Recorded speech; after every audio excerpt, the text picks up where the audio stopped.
The ultimate Mafia ultimatum. Save your wife, or save your 83-year-old grandmother. Desperate and cornered, Gavin Vale took Dante Veyron's grandmother hostage in an abandoned factory. The demand is to trade the old woman for Mara. Dante is a ruthless boss who never loses, but Gavin put a gun to his family's head. What Gavin didn't expect was Mara walking straight into the crosshairs to sacrifice herself. The climax of this Mafia war will leave you breathless. Let us hit pause right here and look at Dante Veyron. This guy built a massive criminal empire on broken bones and sheer terror. You and I are going to step into his nightmare for a minute.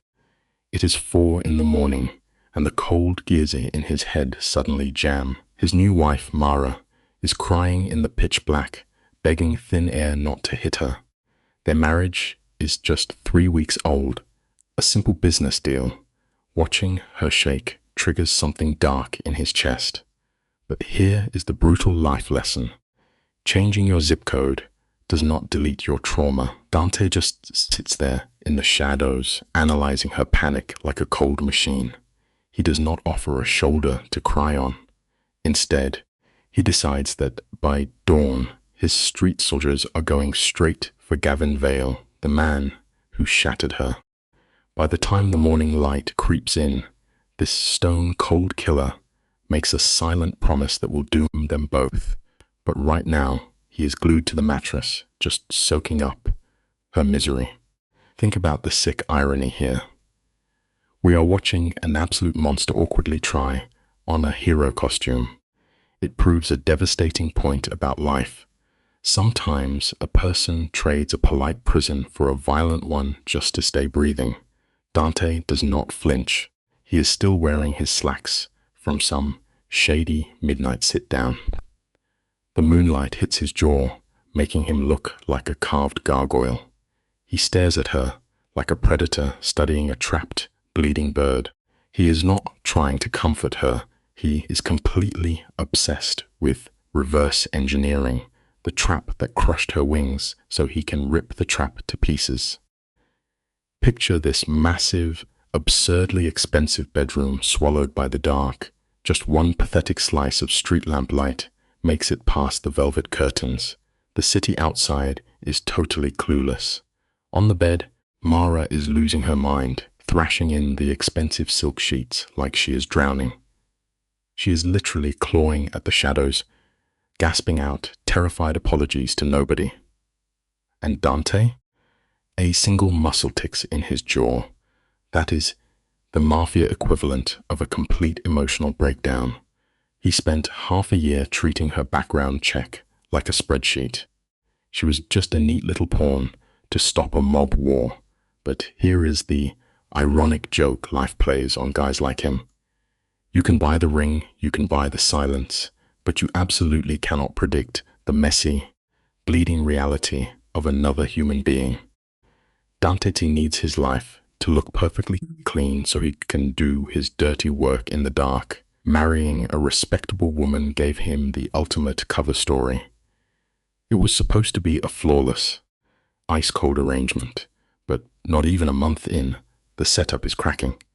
Mara gasps again, a terrible broken sound. Dante reaches out, moving in slow motion, because he knows he is dangerous. His massive hand stops an inch from her skin. He says her name. Guys, her reaction is pure agony to watch. She violently recoils, nearly throwing herself off the mattress. She wakes up, pulling in air like she has been underwater, eyes wide and scanning for a fist. It breaks your heart right down the middle. The heaviest chains we drag around are the ones locked tight inside our own heads. Her terrified eyes glue themselves to his hand. She is fully bracing for a punch.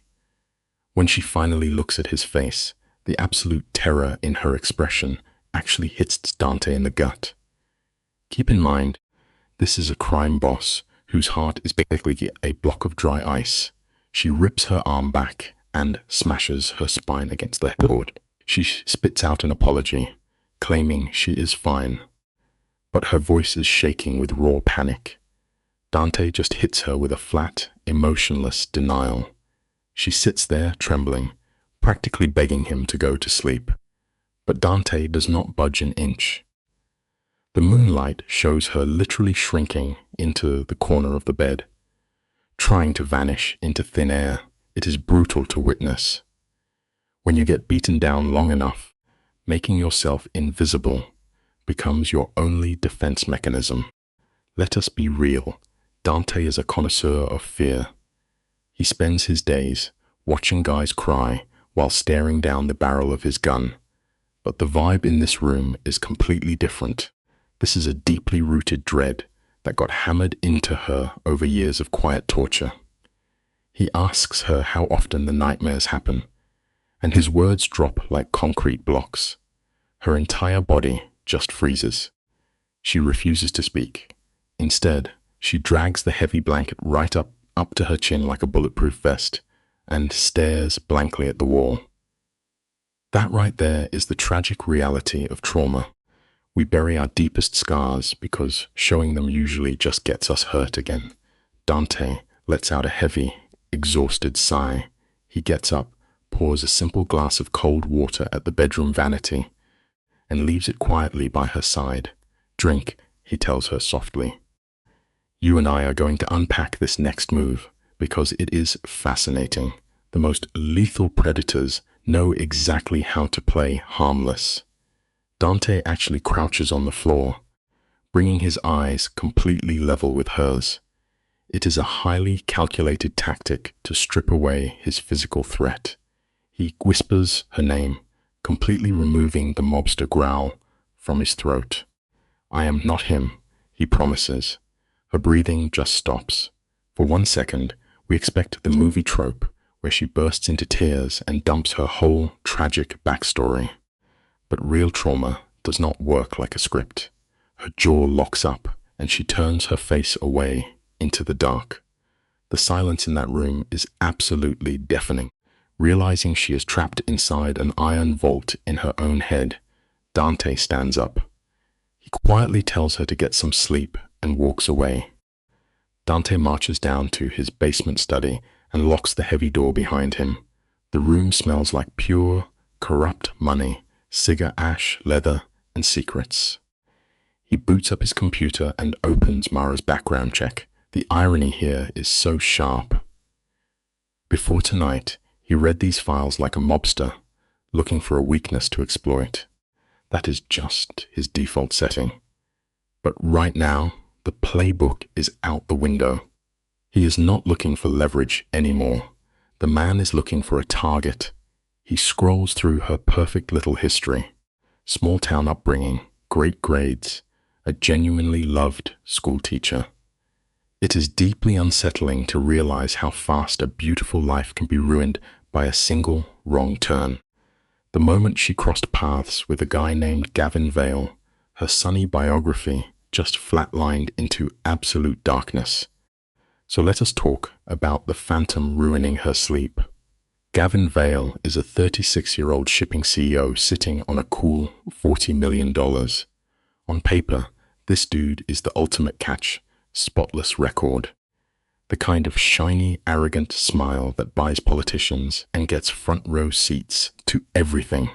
To the country club crowd, Vale is practically royalty.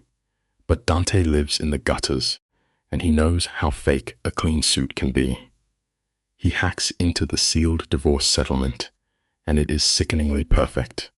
Vale literally dumped a mountain of cash on Mara to buy her silence with a bulletproof contract. Here is a miserable truth for you. Insane wealth is mostly just a really expensive shield for sadistic behavior. It is a disgusting legal bribe to cover up years of black eyes and broken ribs. Dante sends a single text that basically wakes up the criminal underworld. His top enforcer, look up the secure line immediately. There is zero small talk. Dante demands a complete demolition of Gavin Vale's history. He wants the scrubbed hospital visits, the vanished police files, every tiny drop of poison, and he wants it all before breakfast. Luca actually pauses, basically saying, that gives them 3 hours to do the impossible against a billionaire's security. Dante is completely checked out of reality at this point. He calmly suggests Luca either finds the files or finds a hospital and just hangs up. Left alone in the dark office, Dante keeps hearing his wife's terrified voice looping in his head. Please do not hit me. The deepest cuts a person survives never actually leave a mark on the skin. Just before 6 in the morning, Luca practically kicks the office doors open. Looking completely wrecked, he admits Vale dropped millions on professional fixers to wipe the slate clean. But arrogant guys always get sloppy. Dante rips the folder from his hands and gets to work. The very first page is an emergency room form from 4 years back. It lists a crushed wrist and horrific bruising on her ribs. The attending doctor even wrote down that her excuse about slipping on the stairs was total garbage. The doctor knew exactly what was happening, and yet nobody did a single thing. It is a pathetic reality that society would rather stay quietly polite than actually save someone in trouble. They literally watched a shattered woman walk out the lobby with the exact same psycho who put her in the hospital. Stick with me here, because this next document is pure nightmare fuel. It is a deleted police report from 6 months after the hospital trip. 2 officers were right there in their expensive hallway, staring directly at finger marks on Mara's neck. Vale just stood there with his $1 million smile, telling the cops his poor wife had too much Chardonnay, and took a nasty tumble. And Mara? Paralyzed by absolute terror, she just nodded. She choked down the lie so she could survive the night, and the cops just left. It is wild how the worst villains in the world wear tailored suits and shake your hand. After that, the records turn into a horror movie. Severe concussions, defensive wounds, and total silence. She stopped making up excuses entirely. The paperwork scattered on Dante's desk proves she was living in hell. Look at this opening shot, guys. The camera slowly pans down to a massive mahogany desk, stopping right on a hidden therapist note. The ink on that page paints a tragic picture of a woman buried alive by her own terror.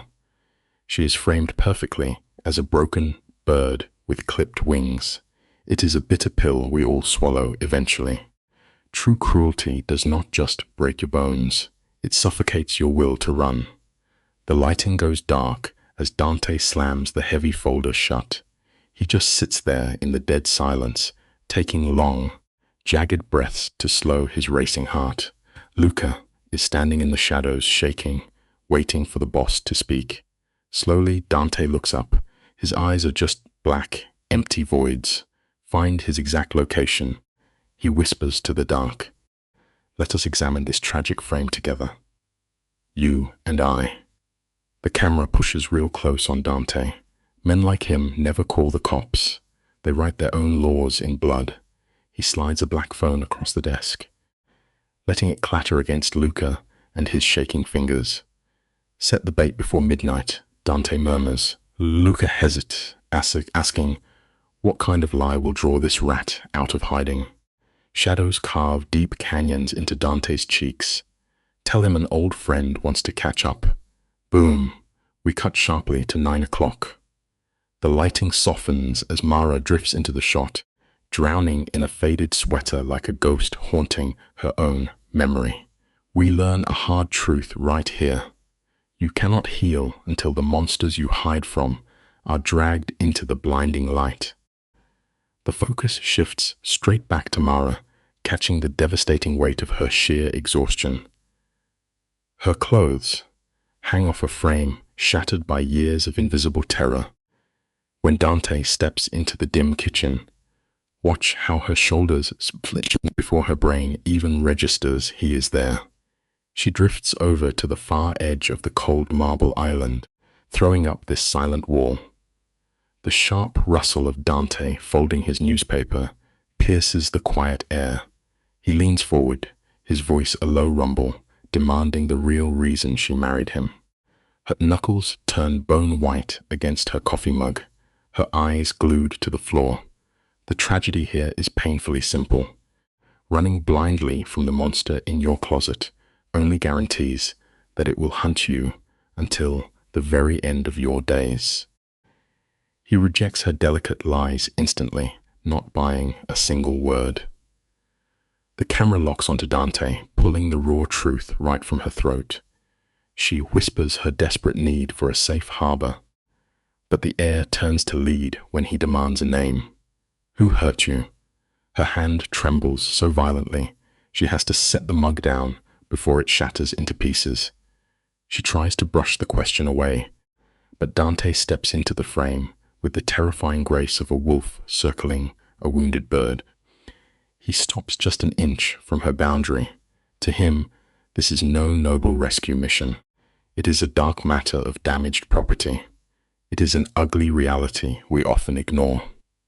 What appears to be a brave knight in shining armor is frequently just another dragon, hiding a violent obsession behind the illusion of care. She tries to build a barricade out of their marriage contract, like a flimsy paper shield against his gravity. Dante simply ignores it. The camera pushes in suffocatingly close as his fingers reach out, tilting her chin up to force her gaze. The dim light catches tears spilling down her cheeks. These are not tears of sorrow, guys, but helpless anger. She does not want his dark salvation, but Dante holds the final ace. With brutal precision, he tells her he already knows everything. He drops the name like a heavy stone. Gavin Vale. Every drop of color drains from her terrified face. It is a devastating truth of human nature we all must face. When someone violently rips open the darkest secret you have ever buried, it feels much less like being saved and entirely like dying. Let us pause and look at how the geometry of the room fractures completely right here. As Dante claims her tragic history as his own, Mara stumbles backward, totally sickened by the invasion. She accuses him of crossing a sacred line, but in his twisted logic, he is her sole guardian. Suddenly, her weak defenses just turn to ash.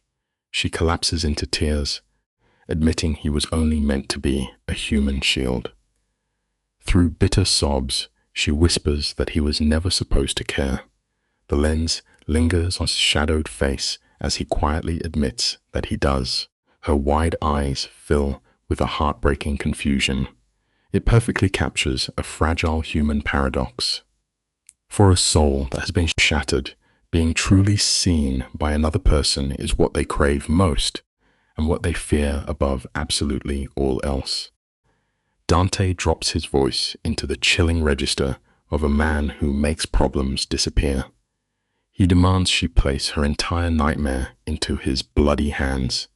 The camera cuts to a tight shot of her fingers, locked together to hide their trembling. When she asks what he intends to do, he speaks of a dark reckoning, long overdue. He steps fully into her personal space. Her desperate eyes dart around the shadows, weighing the danger of this mobster against the ghost of her abuser. He pulls her in and her spine goes rigid. But then, the crushing agony of running finally breaks her. She collapses against his chest, weeping. We see this human tragedy too often. When you sprint from a raging fire for years, exhaustion will always force you to seek shelter in the arms of the nearest demon. Watch closely right here as Dante buries his face in her hair, whispering a horrifying promise of bloodshed. Mara goes still, her eyes slipping shut as she surrenders to this terrifying sanctuary. Bam! The scene cuts violently. The soft lighting gets shattered by the sick yellow glow of a rotting warehouse. You can almost smell the rust and rain. Dante arrives exactly at midnight, stepping out of the dark like a wolf leading his pack. Inside this concrete tomb, Gavin Vale is waiting. He casually brushes invisible dust from his sleeve. No sweat, no panic. He is simply annoyed by the late hour.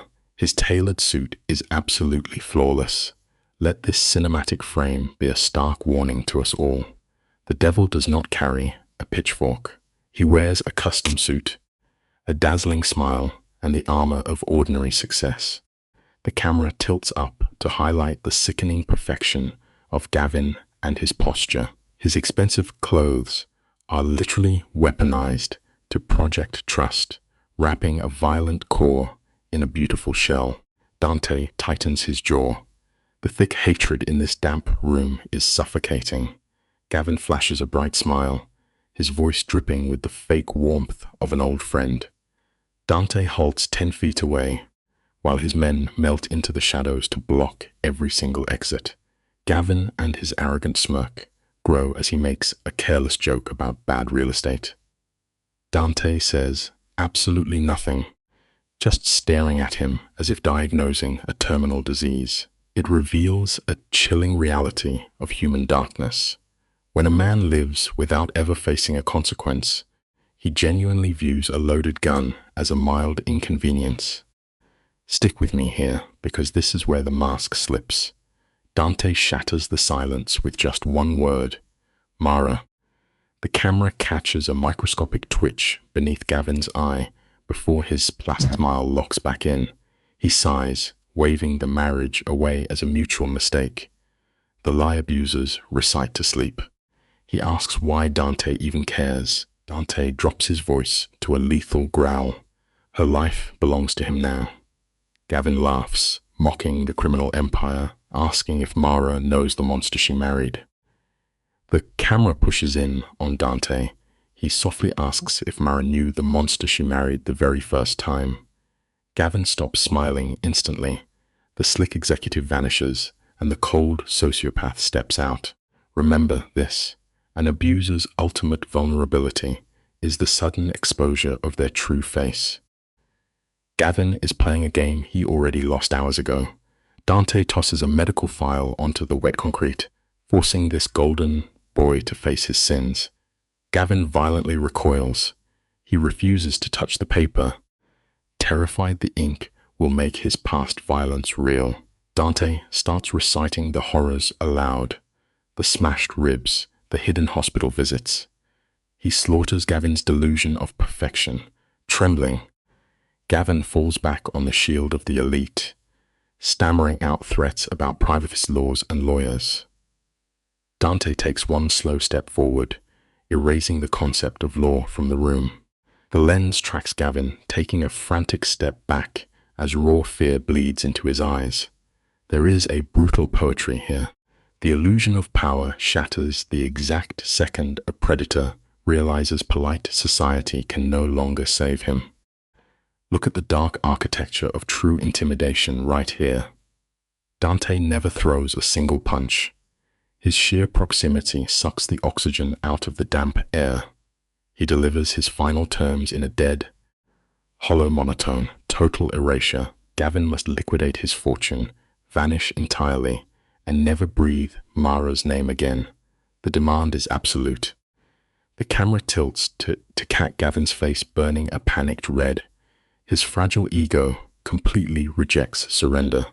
When Dante steps close, promising that failure guarantees a quiet grave, Gavin finally snaps.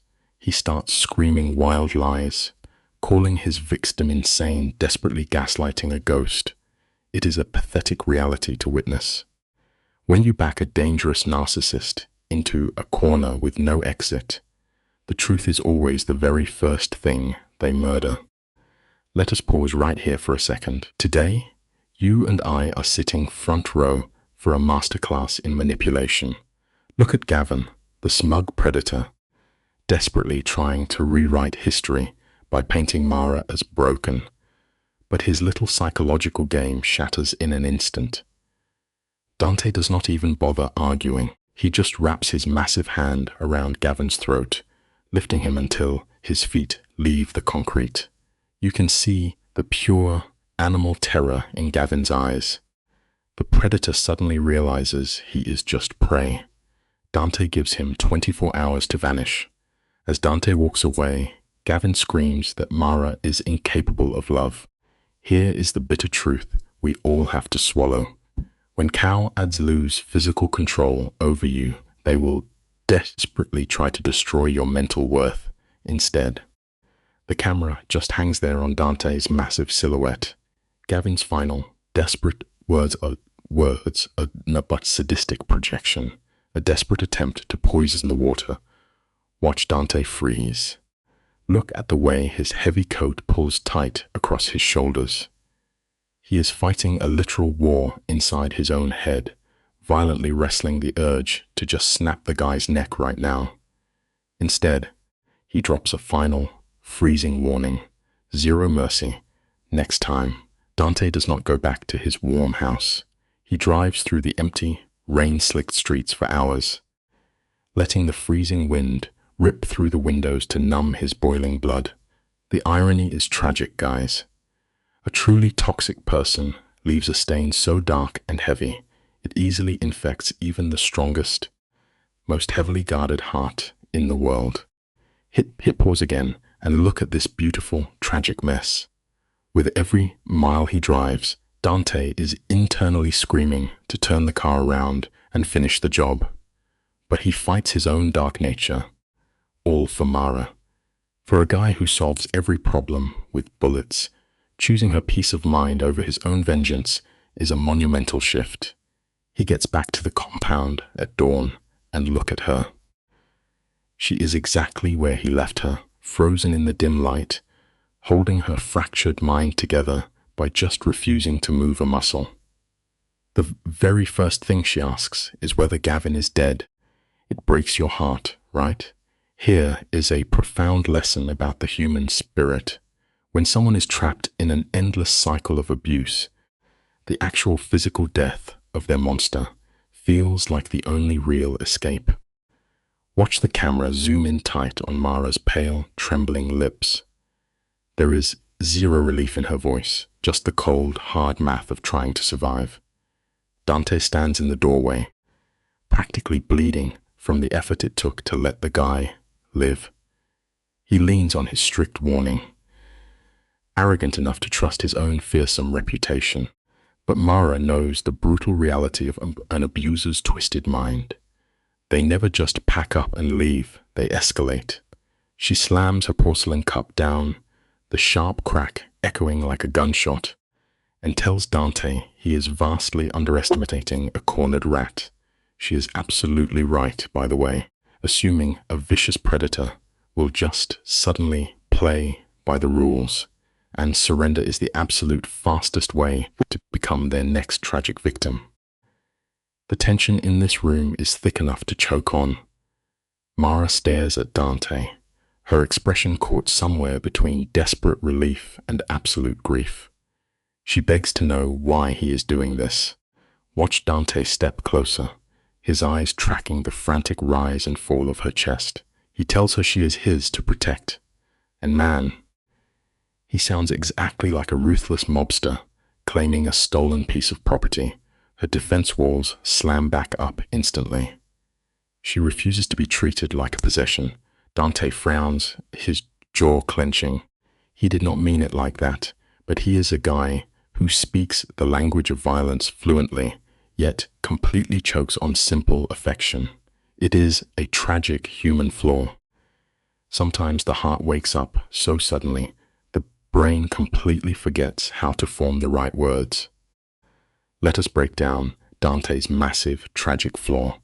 The guy has zero emotional vocabulary. He tries to correct himself, saying that marrying him made her his responsibility. Mara just lets out this broken, hollow laugh. It is the exact sound of a woman who has been betrayed way too many times. Dante catches his mistake instantly. He fires back that she is so much more than a job. Silence drops over the room like an anvil. Mara searches his dark eyes, bracing for the cruel lie she has been conditioned to expect. She whispers that she does not know how to believe him anymore. Dante simply stands his ground and tells her to let him prove it. It hurts to watch, because trust is never a free gift. It is a fragile, glass house that must be built brick by careful, agonizing brick. You and I need to appreciate the agonizing shift happening right here. Tears finally spill over her lashes. She confesses she is just so tired of being terrified, tired of pretending everything is fine. She buries her face in her hands, shattered. Dante doesn't even think. Pure instinct takes over. He crosses the room and pulls her against his heavy chest. And the absolute best part, she does not flinch. She just collapses into his coat, shaking as years of horror finally pour out. He tells her she never has to pretend with him. When she panics about Gavin, Dante forces her to look at him, promising safety. The lesson is painfully beautiful. Real healing only starts the exact second we let ourselves fall apart in the arms of someone truly safe. The camera pushes in so close you can almost feel their breath. In this deeply broken state, Mara is finally showing her real self. Dante promises to end Gavin if he ever shows his face again, but Mara does not want more blood. She just whispers that she wants to stop being afraid.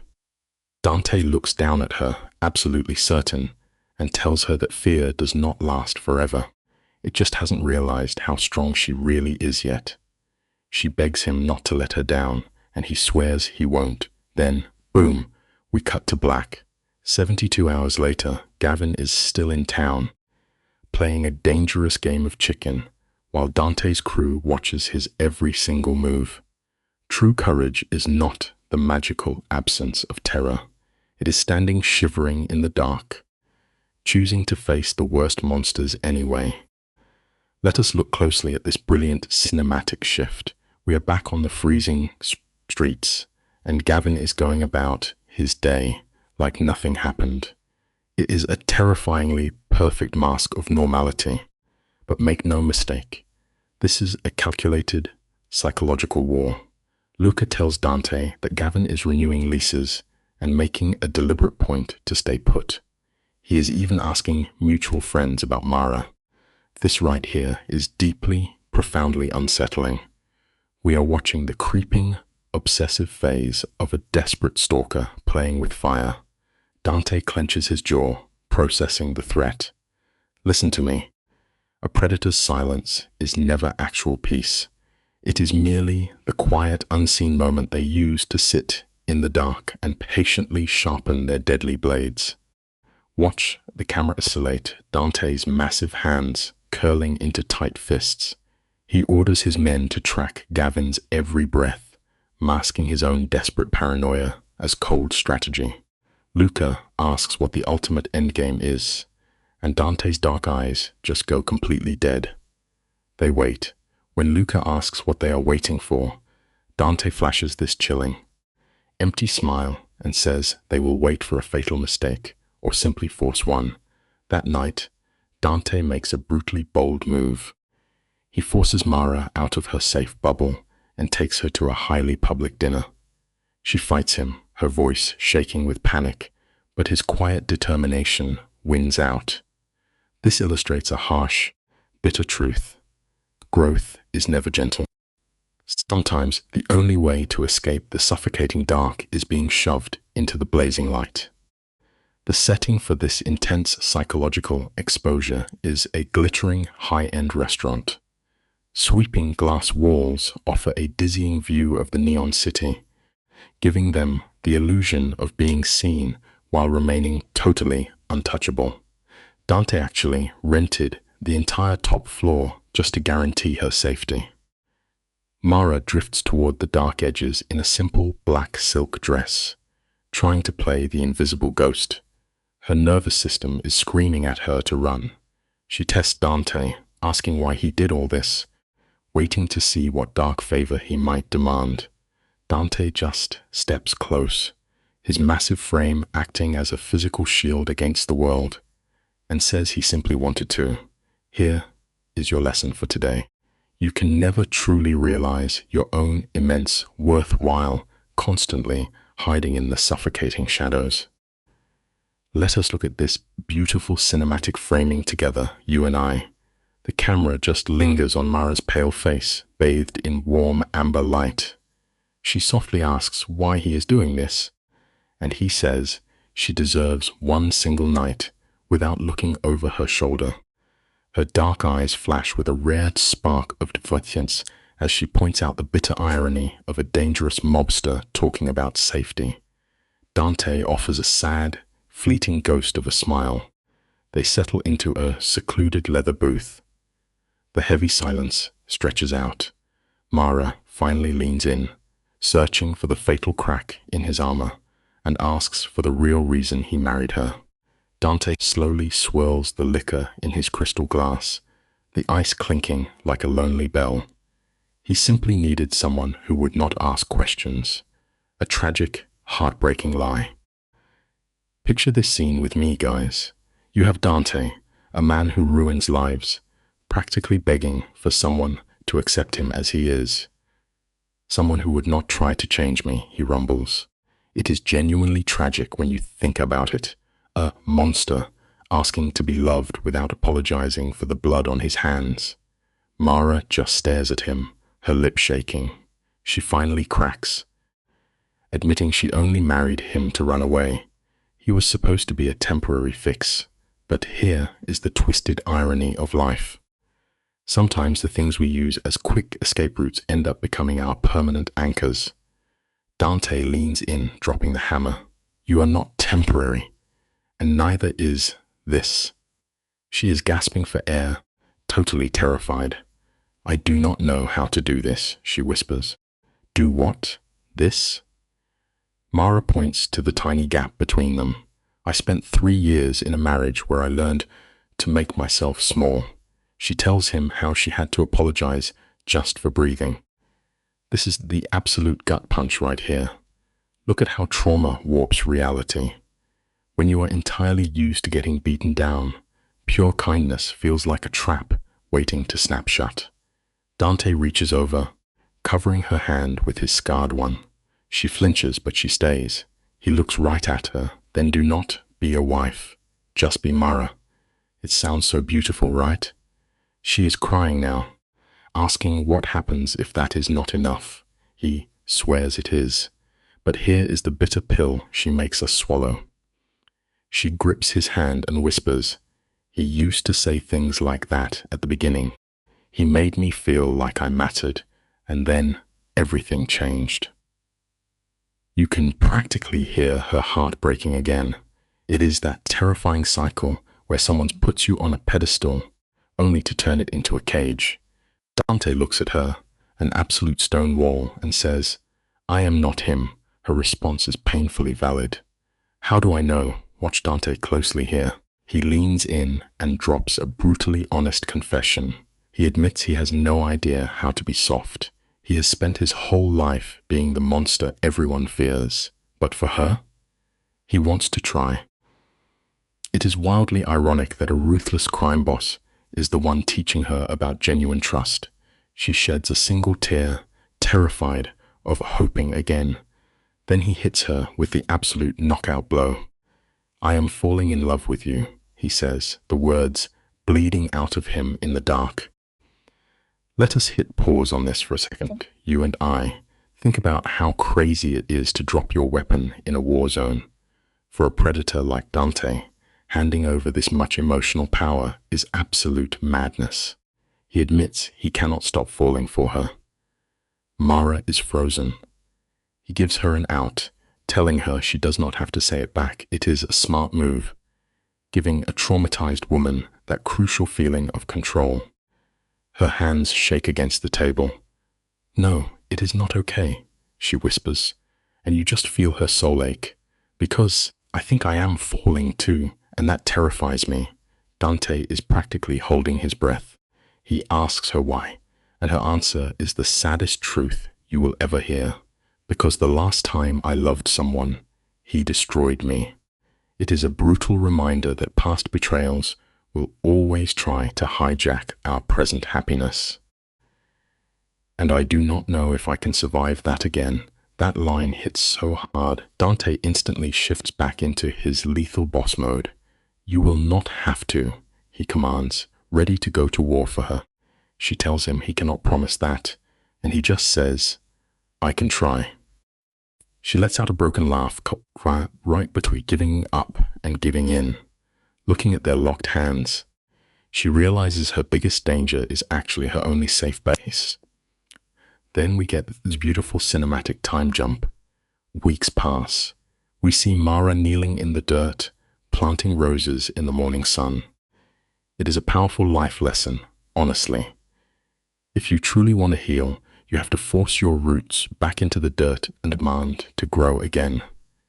Up in the window, Dante quietly watches her, his hardened heart completely melting as the color finally returns to her cheeks. Watch how the vibe changes here.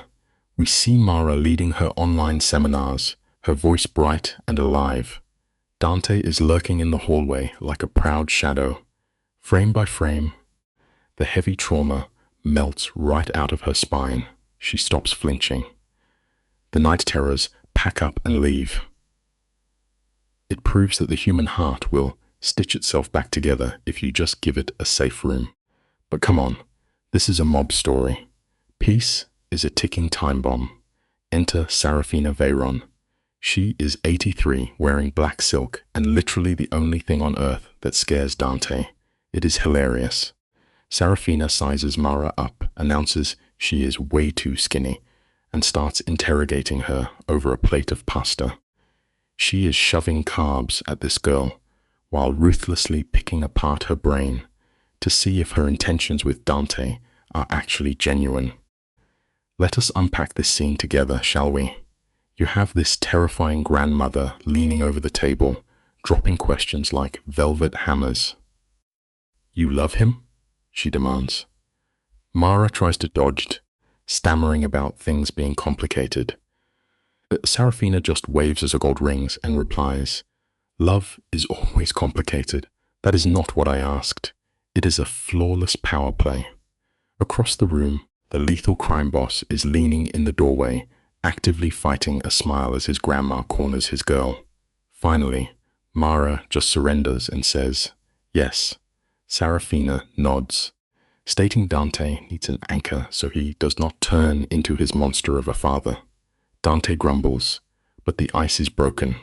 The takeaway here is profound. The exact moment you stop running and just admit your truth out loud, you completely destroy the fear holding you hostage. I love this quiet aftermath. Mara hops onto his desk and whispers, "Your grandmother is terrifying." Dante just agrees. Then Mara hits him with the ultimate weapon. "She told me you stole cookies." The ruthless mobster actually groans in embarrassment, but then the tone drops. Mara mentions he cried when his brutal father died. Instantly, the heavy armor snaps back onto Dante's face. The old grief is still right there, but instead of backing off, Mara takes his scarred hand. She tells him he is a good man even if he hates believing it. Under her gentle gaze, his violent defenses completely crumble. "I am trying to be," he whispers, leaning in. It proves the absolute truth about love. Real intimacy is never about finding someone perfect. It is about finding someone who is safe enough to hold your most broken pieces. They share this slow, trusting kiss. But listen up, guys. Tragedy is a silent predator. It always waits for the exact second you finally relax to strike. It happens on a random Wednesday. Mara is out in the garden, completely at peace. Then we hear it. That slow, deliberate crunch of shoes on the gravel path. She spins around, flashing a beautiful smile, fully expecting Dante. Instead, the bottom drops out of her world. It is Gavin. Her abusive ex is standing right there, looking utterly unhinged. "Hello, Mara," he purrs, the familiar poison making your skin crawl. Her heart practically explodes. She grabs her metal trowel, hands shaking violently. It is a brutal wake-up call. The peace we build for ourselves is incredibly fragile. You always have to be ready to violently defend the quiet sanctuary you fought so hard to create. "How did you find me?" Mara chokes out. Gavin flashes this dead, empty smile. I have always been very good at tracking what belongs to me. Let us examine this sick mindset for a second, you and I. This is the twisted psychology of a pure control freak. He literally views her as stolen property.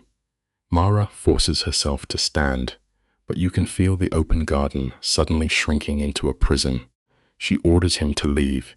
He takes a creeping step forward, asking for just 5 minutes. She backs up and fires right back. We have nothing to talk about. Boom. The calm mask shatters. You left me. You divorced me, he spits out. Look at how warped this logic is. To him, her choosing to survive is the ultimate betrayal. It is a harsh truth we all have to learn. Toxic individuals will always treat your healthiest boundaries like an unforgivable act of war.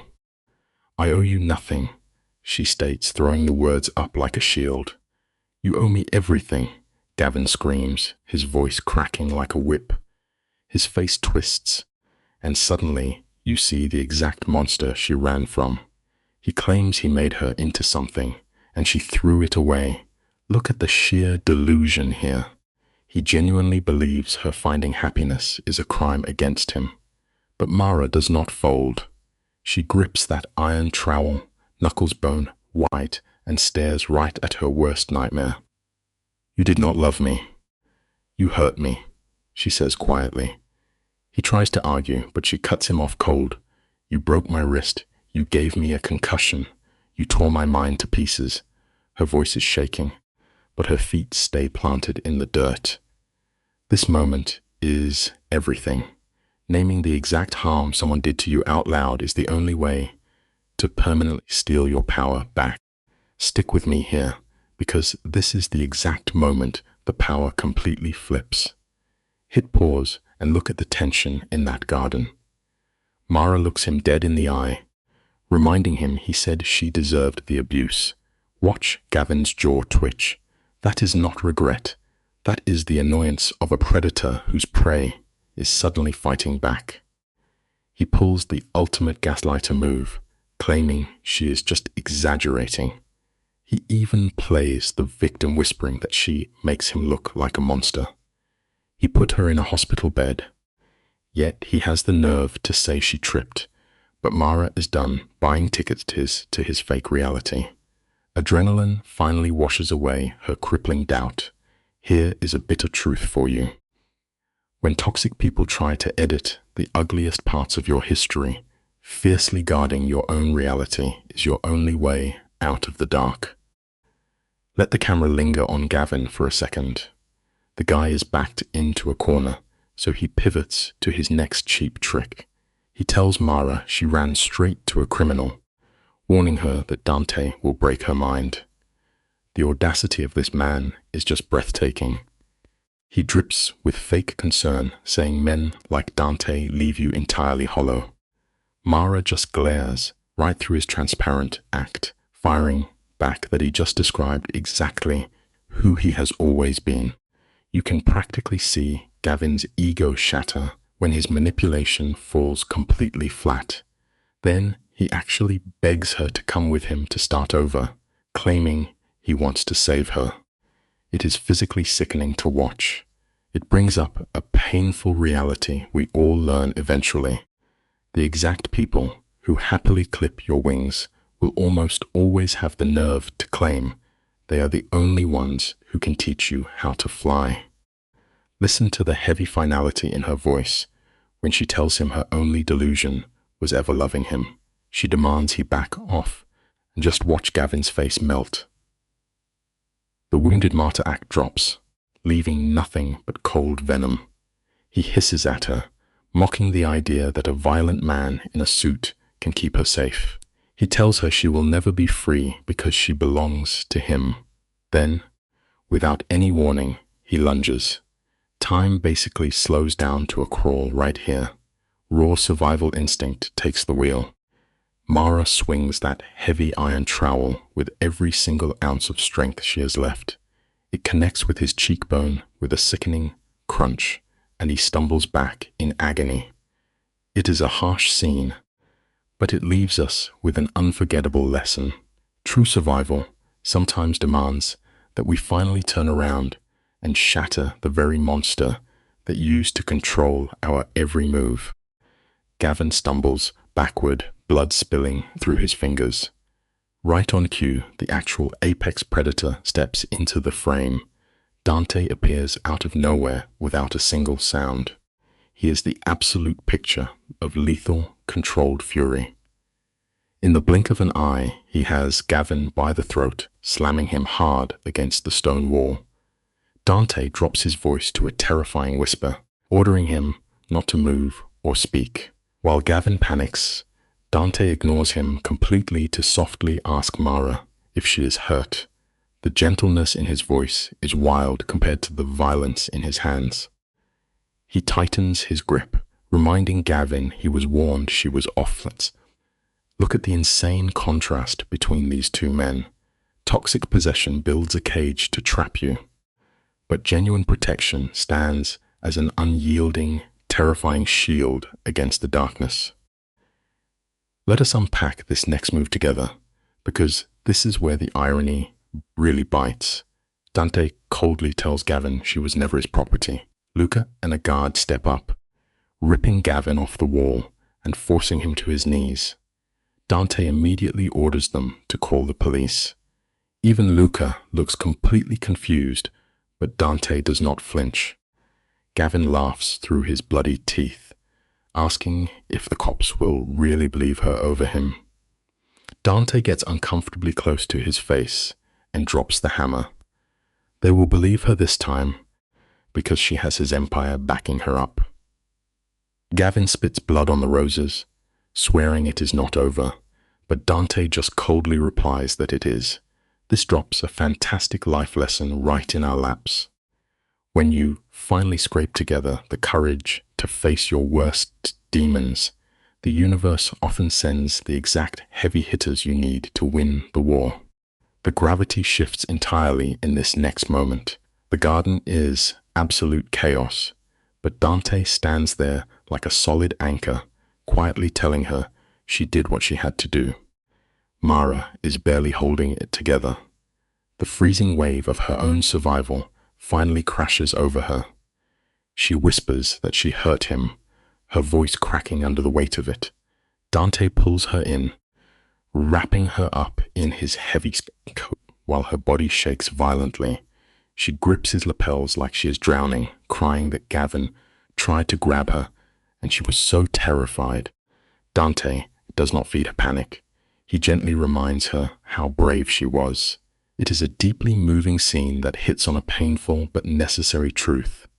Real courage is never about being fearless. It is about feeling absolutely terrified, but deciding to strike back anyway, even while your hands are shaking. Her body language tells the real story here. Luca is standing in the shadows like a grim reaper, while Mara finally forces herself to look down at Gavin. For the first time in 3 years, that tragic little flinch of a victim is gone. She tells them to press formal charges, and her voice has a brand new layer of iron in it. Dante gently touches her shoulder, warning her that a guy like Gavin will use expensive lawyers to destroy her reputation. Mara lets the breeze blow through her hair and calmly says she does not care anymore. He has completely lost his grip on her mind. Dante watches this new steel settle into her eyes, and we get to witness a brilliant piece of reality. The deepest, ugliest scars we carry do not ruin us forever. Given enough time, those same agonizing wounds harden into the exact armor that makes us untouchable. Dante quietly agrees to let the legal system chew him up. Minutes later, harsh red and blue police lights are slashing across the ruined garden. Flashing cameras light up Gavin's busted face, which is a wild contrast to the dark bruises he left on Mara's wrists. As the cops drag him toward the squad car, he tries to shoot one last poison dart at her. He spits out that his lawyers will have him walking free by morning. Mara does not even blink. She softly agrees that he might walk, but reminds him that his grip on her reality is broken forever.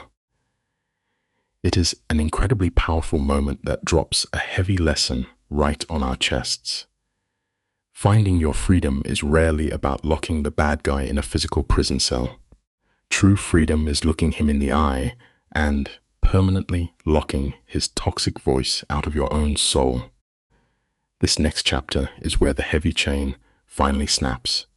Gavin tries to launch one last pathetic threat, but the steel door of the cruiser slams shut right in his face. As the sirens fade into the distance, Mara is left standing in the crushed roses. Her dress is covered in dirt, her hands stained with his blood, but for the first time in years, she takes a massive breath of clean air. Dante steps up next to her, watching an intense storm brew in her eyes. She whispers that she is blindingly angry. Dante smiles softly and tells her to let it burn. After years of shrinking herself to survive, her rage is finally a healthy symptom of self-worth. This scene proves a brilliant point. Pure anger is often the exact sacred fire we need to burn down our old fears and forge a much stronger version of ourselves. The miracle of surviving this night finally hits her, dropping her voice to a shaky whisper. Dante gently guides her inside, acting as a massive, silent shield. It is brutally ironic. Gavin came back to totally destroy her mind, but he accidentally handed her the keys to her own power. But trauma is stubborn, and the human body always keeps the receipts. Sleep is completely off the table. She lies there, frozen, her brain playing the garden fight on an endless loop. By 2 a.m, her racing heart forces her out of bed. She wanders the dark halls and finds Dante in his study, pouring whiskey to drown out his own loud ghosts. It is a stark reminder of a heavy truth. Healing is never some magical, straight path, and our most brutal internal wars are always fought in the absolute loneliest hours of the night. The harsh angles of Dante's face completely soften when he sees her hovering in the doorway. He recognizes that haunted stare immediately.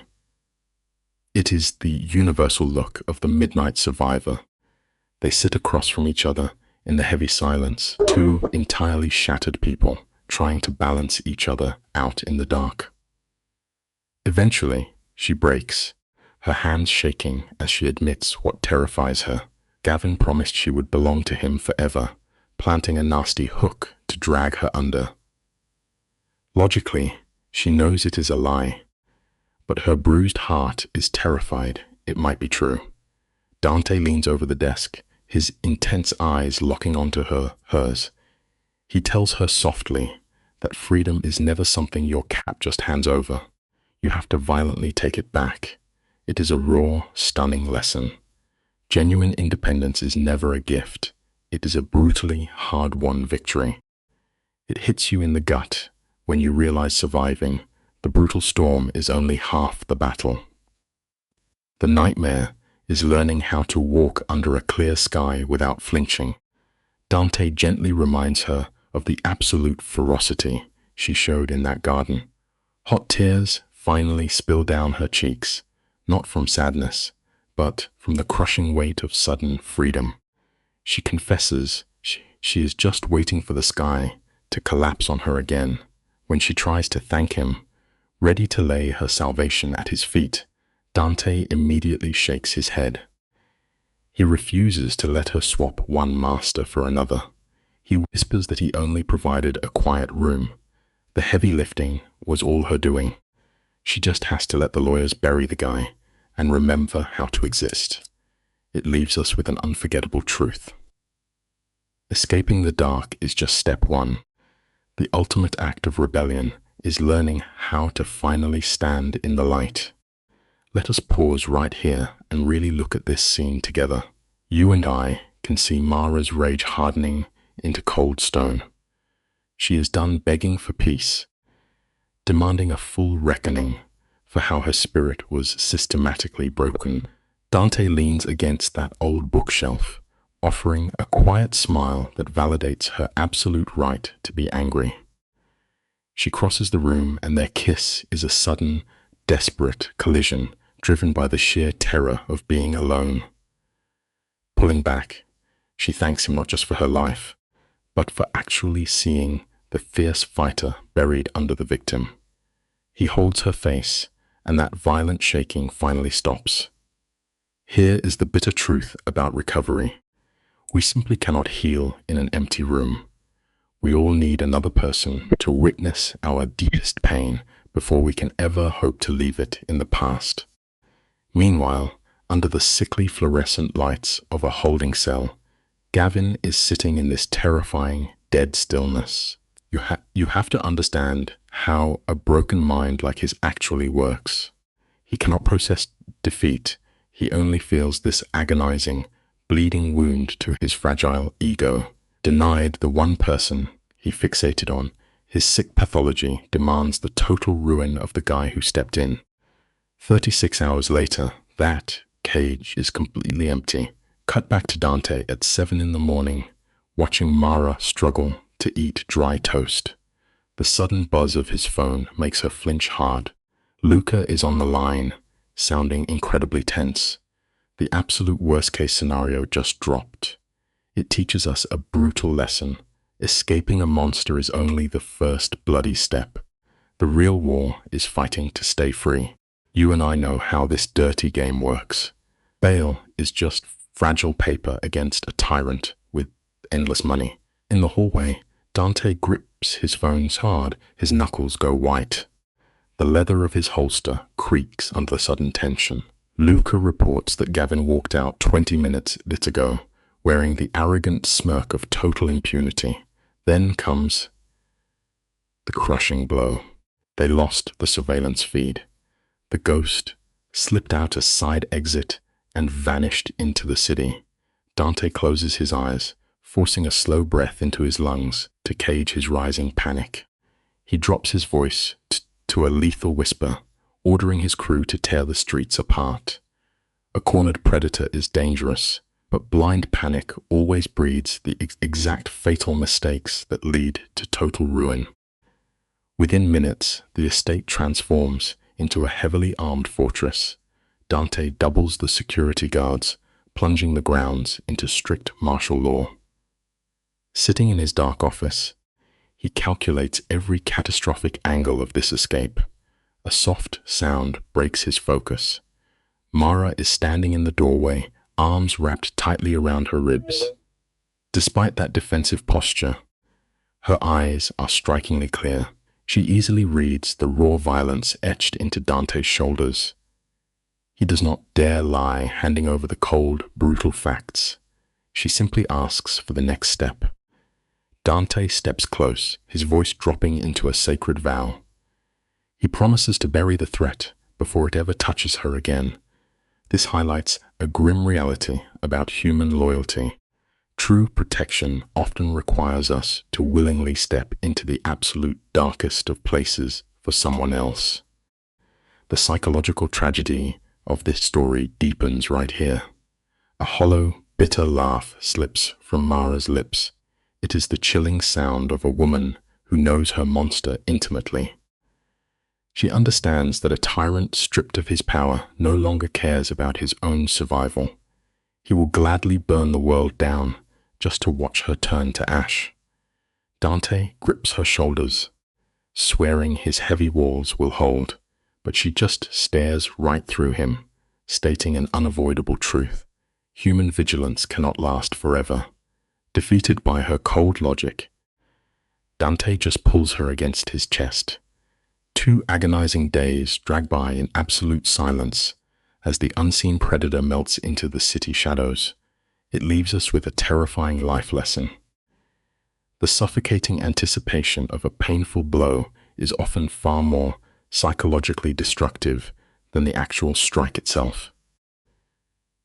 Let us unpack the quiet aftermath of survival together. Notice how the crushing silence becomes a psychological weapon. Mara tries to weave an illusion of normalcy, offering polite smiles to the guards, but we see the raw truth bleeding through her mask. A thief makes her gasp. Her eyes dart toward the dark doorways. By the third night, her mind flatly refuses to rest. Dante finds her in the study, fingers gripping a glass of untouched wine. When he whispers her name, the emotional dam breaks. She confesses the ugliest reality of trauma. The worst part is never the violence itself, but the sickening wait for the shadow to return. It teaches us a really hard truth. The deepest scars in life come not from the blow, but from the absolute terror of anticipating it. You and I have definitely seen this kind of trap before. She presses her forehead against the freezing window pane, completely drained of spirit. The golden cage Dante built to protect her feels exactly like the suffocating prison she just escaped. Dante watches her silhouette against the city lights, fighting a massive urge to just lie to her. He wants to wrap her in sweet promises and swear the nightmare is over, but he knows love built on a lie is honestly just another form of abuse. Swallowing his pride, he hands her the ugliest truth instead. He admits he has no idea where the monster is hiding. She sets her glass down on the desk. True safety is a bitter medicine. Sometimes, securing our peace means giving up the very freedom we fought so hard to win. For years, she carried the weight of a tragic lie. She honestly thought if she stayed quiet enough, she might somehow tame the beast.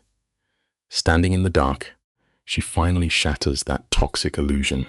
Out loud, his twisted cruelty was never really about her mistakes. It was always about his sick hunger to break a beautiful spirit. Slowly, her face hardens into a mask of pure defiance. She refuses to spend one more second cowering in the shadows. She is ready to bring the fight directly to his door. Dante watches this terrifying shift in her posture. This is not panic anymore. This is a cold, calculated hunger for war. He steps across the rug, bracing himself for the heat. It shows us that when you hit absolute rock bottom, total despair almost always transforms into sheer, unbreakable courage. She demands a seat at the war table, refusing to be a passive pawn in her own rescue. Dante studies her pale face in the cold moonlight. He sees her rising strength, recognizing the painstaking way she stitched her shattered soul back together. But he knows a strong spirit cannot magically stop a flying bullet. He praises her bravery with a steady voice, yet he draws a firm line in the sand.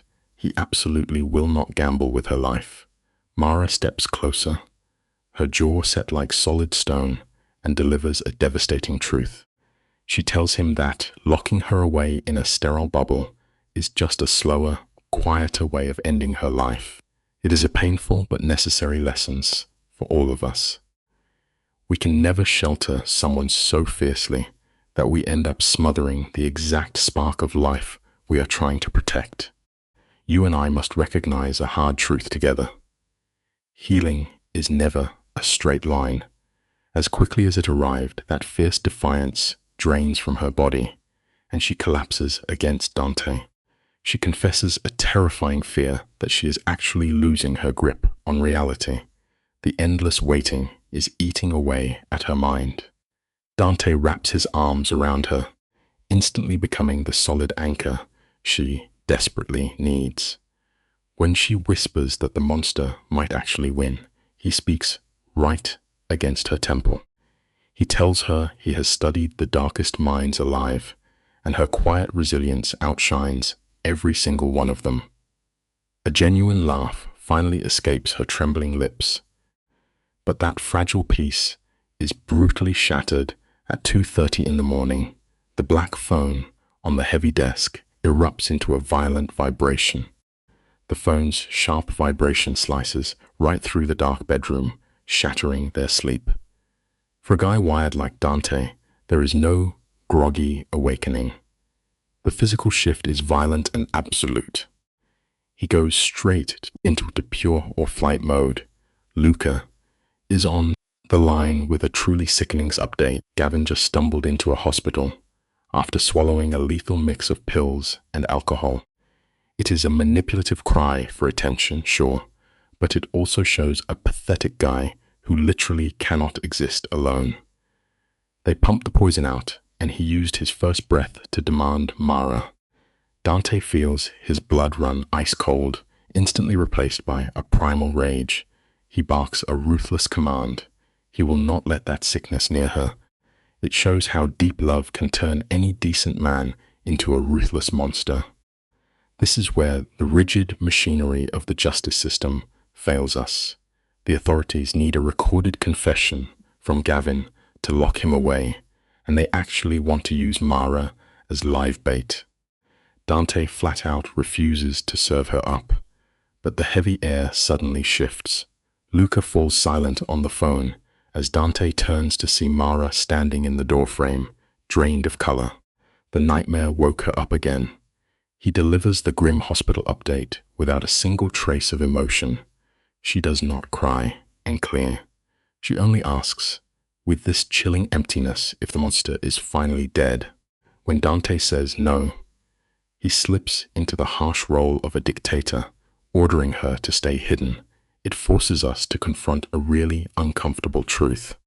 The primal need to protect someone we love often looks exactly like trying to control them. Picture this. Mara completely ignores the sharp commands thrown her way, shattering the illusion that she can be managed. She grabs the phone right out of his grip, her voice dropping to an eerie calm as she tells Luca she will arrive in exactly 60 minutes. Beside her, Dante shifts in the dim light, his shoulders tensing. He warns her that a predator like Gavin feels no guilt, only an endless hunger for the cracks in your soul. Dante understands the dark mind of a narcissist because he walks those same halls. But Mara refuses to back down. She chooses to walk straight into the jaws of the trap to stop the circus of a public trial. Listen up, guys. Sometimes the only way to escape the shadow of a monster is to look it directly in the eye. Running away only feeds the fear. You can see her burning need to watch him be ruined right there on the screen. Mara has to witness the physical decay of the man who broke her, stripping away his false power to finally break that trauma bond. She must see him as weak so she can rewrite her own story. In the dark, Dante grips the steering wheel, his jaw clenched so hard a muscle twitches. His overwhelming urge to end Gavin's life pulses heavily through the car. Yet, watching the cold fixation in her eyes, Dante realizes that holding her back now would destroy their trust. He reluctantly yields, setting one unbreakable rule. One wrong move, and he pulls her out. To truly heal, we often have to willingly stand in the roaring fire ourselves just to sever the toxic ties keeping us chained to the past. Let us pause the movie right here. The hospital looms ahead like a brutal concrete fortress, cutting into the pitch-black sky. The harsh bleed of red and blue sirens washes over the parking lot as Dante kills the engine. He offers her one final chance to walk away, but her jaw is set like carved marble. Mara's hands tremble violently, yet there is no going back. They walk down the blinding white corridors until a detective intercepts them with a sad smile. But hollow comfort is completely useless here. Empty words do nothing to bandage a soul ripped wide open. Mara does not want pity today. She needs the sterile cold of this battleground to forge her emotional armor. The bitter reality is the only way to heal is to march straight into the dark and face the demon waiting for you. Mara offers a sharp nod, and the heavy quiet of the third floor swallows them whole. Through the glass, the room is bathed in a sickly green light. Gavin is tethered to the bed, plastic tubes snaking across his pale skin. He looks pathetic, like a dying animal. But the second his dark eyes lock onto Mara, the frail act drops, replaced by the ravenous hunger of a true predator. Evil never really dies. It simply waits in the dark for a fresh opening. The detective steps forward, physically blocking Dante's path. We catch a flash of absolute, murderous fury in Dante's eyes. A protector cannot bear being held back when the woman he loves steps into a cage with a monster. But here is the tragic irony. Some burdens cannot be shared. The hardest battles of the spirit must always be fought alone. Mara rests her hand against Dante's rigid chest. It is a silent plea that grounds the violent storm raging in his eyes. He stares down at her, his jaw ticking, and grants her exactly 10 minutes, 600 agonizing seconds before he rips that door right off its hinges. Taking one deep breath to quiet her racing heart, Mara pushes forward.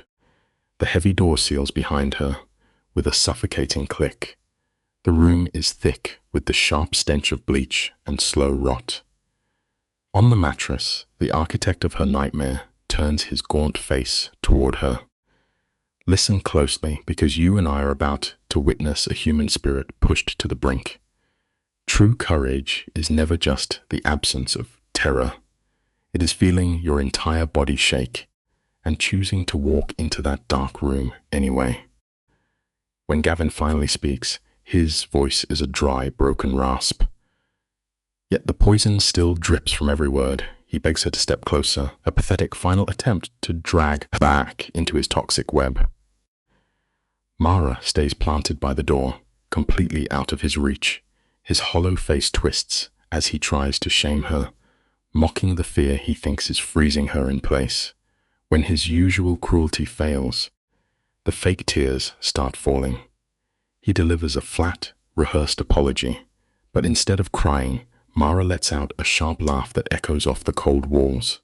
Panicking, he tries to blame his own depression for years of abuse. Here is a hard truth we all have to learn from watching this wreckage. A manipulator's tearful apology is never real regret. It is just a hidden hook waiting to drag you under. You and I are going to unpack this moment together because it changes the entire story. Mara refuses his bait.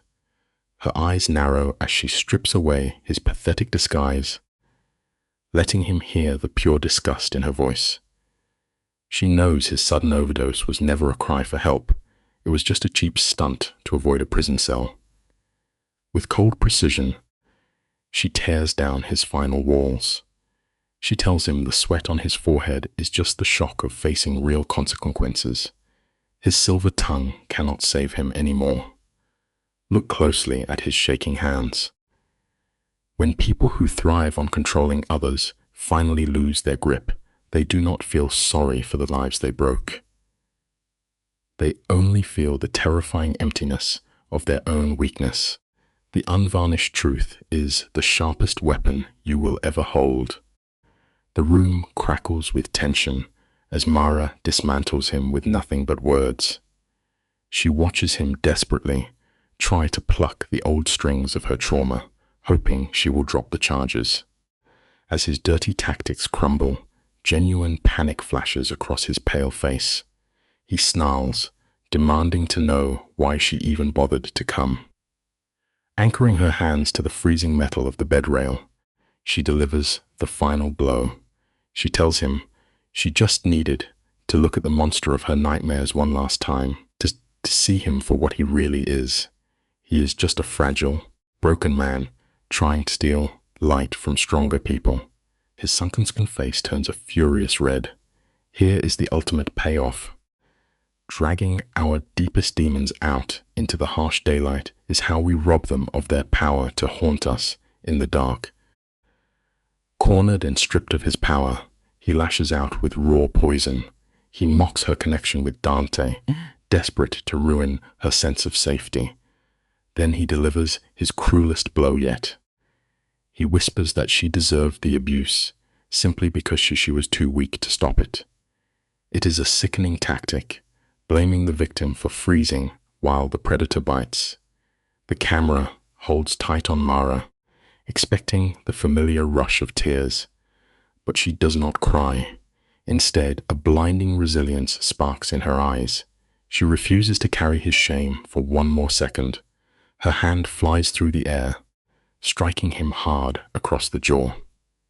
This is the scene we were all waiting for. Sometimes, when words fail us, our bodies will step up and demand the justice our minds were denied for far too long. The sharp crack of her hand echoes through the quiet room like a gunshot. A thin line of blood slowly gathers at the corner of his split lip. His eyes turn wild, but it does not matter anymore. Mara has built an absolute fortress he can never break into again. Looking down at his ruined frame, she tells him he will never decide her worth again. Turning her back on the bed, she looks straight at Detective Brennan. Her voice is made of pure iron now. She demands that every single charge be filed today. Assault, stalking. She is building a permanent wall between her and her past. True freedom rarely shows up wrapped in a neat, peaceful bow. It often requires a very messy, painful severing of the rusted chains that have held us down for far too long. Mara pushes through the heavy glass doors without a single backward glance, leaving the wreckage of her trauma in that room. He stole 3 years of her life, but he will not get one more second of her future. As she steps into the hallway, Dante is waiting. His dark eyes scan her pale face, silently asking what happened inside that cage. Her breath shakes as she admits she hit him. Dante's lips curl into a dark, satisfied smile, fully validating her anger. She whispers how her abuser tried to make the nightmares her fault. Healing is never a clean break. The tears spill over as she admits a terrifying truth to Dante. She wants Gavin to suffer exactly as she did. A broken heart does just want peace. Sometimes it demands a dark, unforgiving justice to truly heal. Dante reaches out slowly, catching a single tear as it falls down her cheek. He tells her that walking away is the sharpest blade you can take to a manipulator. A monster cannot survive being ignored. A ragged sound tears from Mara's chest, somewhere between a desperate laugh and a sob. She thought she would feel closure, but her blood is burning with hot fury. Dante leans in close, reminding her that anger is actually a gift. It means you are fighting back. With total sincerity, he promises that if the law fails her, he will finish the job himself. They turn to walk away, but a sudden buzzing phone shatters the quiet hallway. Luca's screen lights up with a frantic message. Life is funny that way. Just as you survive one violent storm, the dark clouds of another begin to form. You and I are about to watch the exact frame where a man's universe completely shatters. Let us hit pause. The hospital noise vanishes into the terrifying silence of a dropped line. Then Gavin's voice bleeds through the speaker. It is so flat, so utterly devoid of humanity. It hits Dante harder than a physical blow. Gavin whispers with sick irony, telling him to relax because his grandmother is still breathing. We hear one defiant yell from the old woman before she is violently silenced. The terms are absolute. Dante gets exactly 2 hours to bring Mara to the old mill on River Street. He must literally trade the woman he loves for the woman who raised him. The brutal lesson here is that fate never asks if you are ready right before it forces you into an impossible, soul-crushing choice. Do not involve the law, or I will make her suffer. Gavin breathes those words, and the line clicks dead. Dante is left entirely frozen under the flickering hallway lights while his brain tears itself to shreds. Just look at Mara standing inches away. Her face is pale, totally terrified, her eyes begging him to explain what just happened. Dante stares back, realizing the sadistic genius of Gavin's trap. It is a masterclass in absolute cruelty. Dante must put the fierce grandmother who raised him on one side of the scale and the woman he loves on the other. It reminds us of a bitter, undeniable truth. The deepest wounds we take in life never leave physical scars. They come from the impossible choices love forces upon us, leaving us to drown in the suffocating, heavy silence. The hospital goes about its business, clueless to the nightmare unfolding. Notice how the flickering light paints heavy shadows across Dante's face. A distant police siren wails. It is a bitter joke from the universe, a reminder of a rescue they are forbidden to call. Mara reaches out, her shaking fingers grazing his arm. He refuses to look at her, knowing her terror will break him. When he speaks, his voice is entirely dead. Gavin has Sarafina, and he wants you. Watch the exact frame where the oxygen leaves Mara's lungs. Knowing what Gavin is capable of, she turns to stone. The lesson is undeniable. True devastation almost never arrives with a dramatic explosion. It creeps in silently, entirely unannounced, delivered through the quietest, most suffocating whispers imaginable. Watch closely as absolute guilt wraps its freezing hands around her throat. Mara covers her mouth, eyes wide with horror. She instantly tries to take all the blame, convinced her mere existence caused this nightmare. Dante shatters that lie immediately. His voice cracks as he grabs her shaking shoulders, swearing Gavin is a clinical monster and this is not her fault. Mara trembles violently, desperately begging for a way out. Dante's eyes dart around the hallway, running the impossible math. Calling his crew means an instant death sentence for his grandmother. Gavin is entirely unpredictable. Life teaches us a brutal lesson in moments like this. To save the exact people we cherish most, we often have to willingly walk our own 2 feet, straight into the absolute dark. You and I must examine this pivotal moment. The camera pushes in tight as they stand on the edge of the abyss. Dante knows death hangs over this setup, yet his voice drops into a steady, terrifying rumble. He swears to bring Sarafina home. That vow anchors Mara's panic, but the shame of being used as human currency rots her from the inside. Tears spill as she begs Dante to trade her life for the matriarch's. It is a beautifully tragic beat. Dante reaches out, framing her face in his shaking hands. He forces her to look at the raw desperation in his eyes, fiercely rejecting her plea. He absolutely refuses to put their souls on a balancing scale. The lesson is simple. True devotion is never measured during easy moments of peace. It is only forged in the roaring fires of absolute sacrifice. Let us break down this scene. The sound strips away everything except Mara's panicked breathing, sinking with Dante's cold resolve. He grabs his phone, dragging Luca into the nightmare. Gavin has the matriarch. In hushed, venomous tones, Dante orders his crew to descend on River Street. No flashing lights, zero sirens. When asked for the rules of engagement, Dante's eyes go entirely dead. He orders maximum lethal capacity. The drive is a masterpiece of suffocating tension, scored only by tires hissing on wet asphalt. Pay close attention to Dante, because absolute rage is always a quiet passenger. Mara twists her fingers until her knuckles turn white, while Dante stares into the void. It reminds us of a chilling fact. True, dangerous anger never screams. It simply sits in the dark and patiently calculates. The coordinates pull them deep into a decaying industrial sector. It is a rusted graveyard, the perfect stage for a predator obsessed with theatrical cruelty. Dante kills the headlights, letting the heavy sedan glide behind a rotting shipping container. The night air grows terrifyingly still. Before stepping into the dark, he turns to Mara, laying down a strict boundary.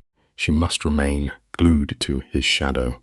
Not a single heroic move, not even a whisper. He paints a grim picture of Gavin, a man whose mind has completely fractured. It is a chilling moment. Life reminds us that when a person loses their last tether to reality, their capacity for violence loses all its limits. You can never truly predict the sheer devastation a completely broken soul is willing to unleash upon the innocent. We must recognize the terrifying danger of cornering a man who has absolutely nothing left to lose. Dante understands this lethal calculus, demanding Mara follow his every order. Yet, in a breathtaking moment of defiance, she pushes back. She begs him not to throw his life away to save hers. The camera lingers tightly on Dante's face. It is a canvas of pure anguish, because every primal instinct he possesses is screaming to protect her. They lock eyes in the dim light of the car, breathing the exact same heavy air. It reveals a quiet, enduring truth about the human heart. Sometimes, true love is not a soft, poetic romance. It is a ferocious, primal urge to step directly in front of the firing line. With a ragged, defeated sigh, he pulls her into a fierce, desperate embrace. When they break the embrace, Dante speaks with a voice so raw it barely sounds like him. He lays out one harsh survival rule. If the shadows take him, she must run without looking back, burying any instinct to save him. Tears spill down Mara's cheeks, but she firmly shakes her head. For years, her only defense was fleeing from abuse. Yet right here, she firmly anchors her fate to his. She actively chooses the fire, accepting they will survive together or not at all. You can see Dante fighting the urge to lock her safely inside the car. But life teaches us a vital lesson. True devotion means fully respecting the agency of the people we cherish, even when their fearless choices absolutely terrify us. His jaw tightens, and with a slow nod, they step into the dark as one. The heavy doors click shut, leaving them exposed to the freezing night. The warehouse looms ahead, a jagged reflection of Gavin's decaying sanity. Finding the main gates chained, Dante leads them toward a rusted side entrance. The sharp smell of cut iron hangs in the damp air. The camera catches the cold slide of his firearm as he checks the chamber by pure feel, eyes scanning the shadows. Close behind him, Mara is shaking violently, terrified by the gloom. He whispers for her to stay close, but navigating this space is an absolute nightmare. The floor is covered in shattered glass. It is a powerful reminder that our most difficult journeys are rarely quiet. Every agonizing step they take in the dark threatens to give them away to the monster waiting inside. As Dante's eyes adjust to the crushing darkness, he stalks forward, every nerve singing with hypervigilance. Suddenly, a commanding voice cuts straight through the tension. It is the matriarch. Even tied to a chair, Serafina projects total dominance. She coldly promises her captor that her grandson will reduce him to ash. Hearing that unwavering tone instantly lifts the crushing weight off Dante's chest. She is waging an absolute masterclass in psychological warfare. It shows us an undeniable truth about resilience.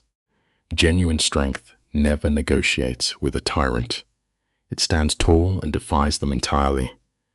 Using her echoing voice as a morbid lighthouse in the shadows, Dante and Mara navigate the rusted machinery until they finally spot Gavin sweating under a single swinging bulb. Let us step into this room together and truly look at the scene. The camera pans across Gavin, revealing a crumbling monument to his unchecked ego. His skin is a sickly gray, shining with the cold sweat of a tyrant watching his empire collapse. His hand shakes violently, the weapon wavering as he aims at Serafina.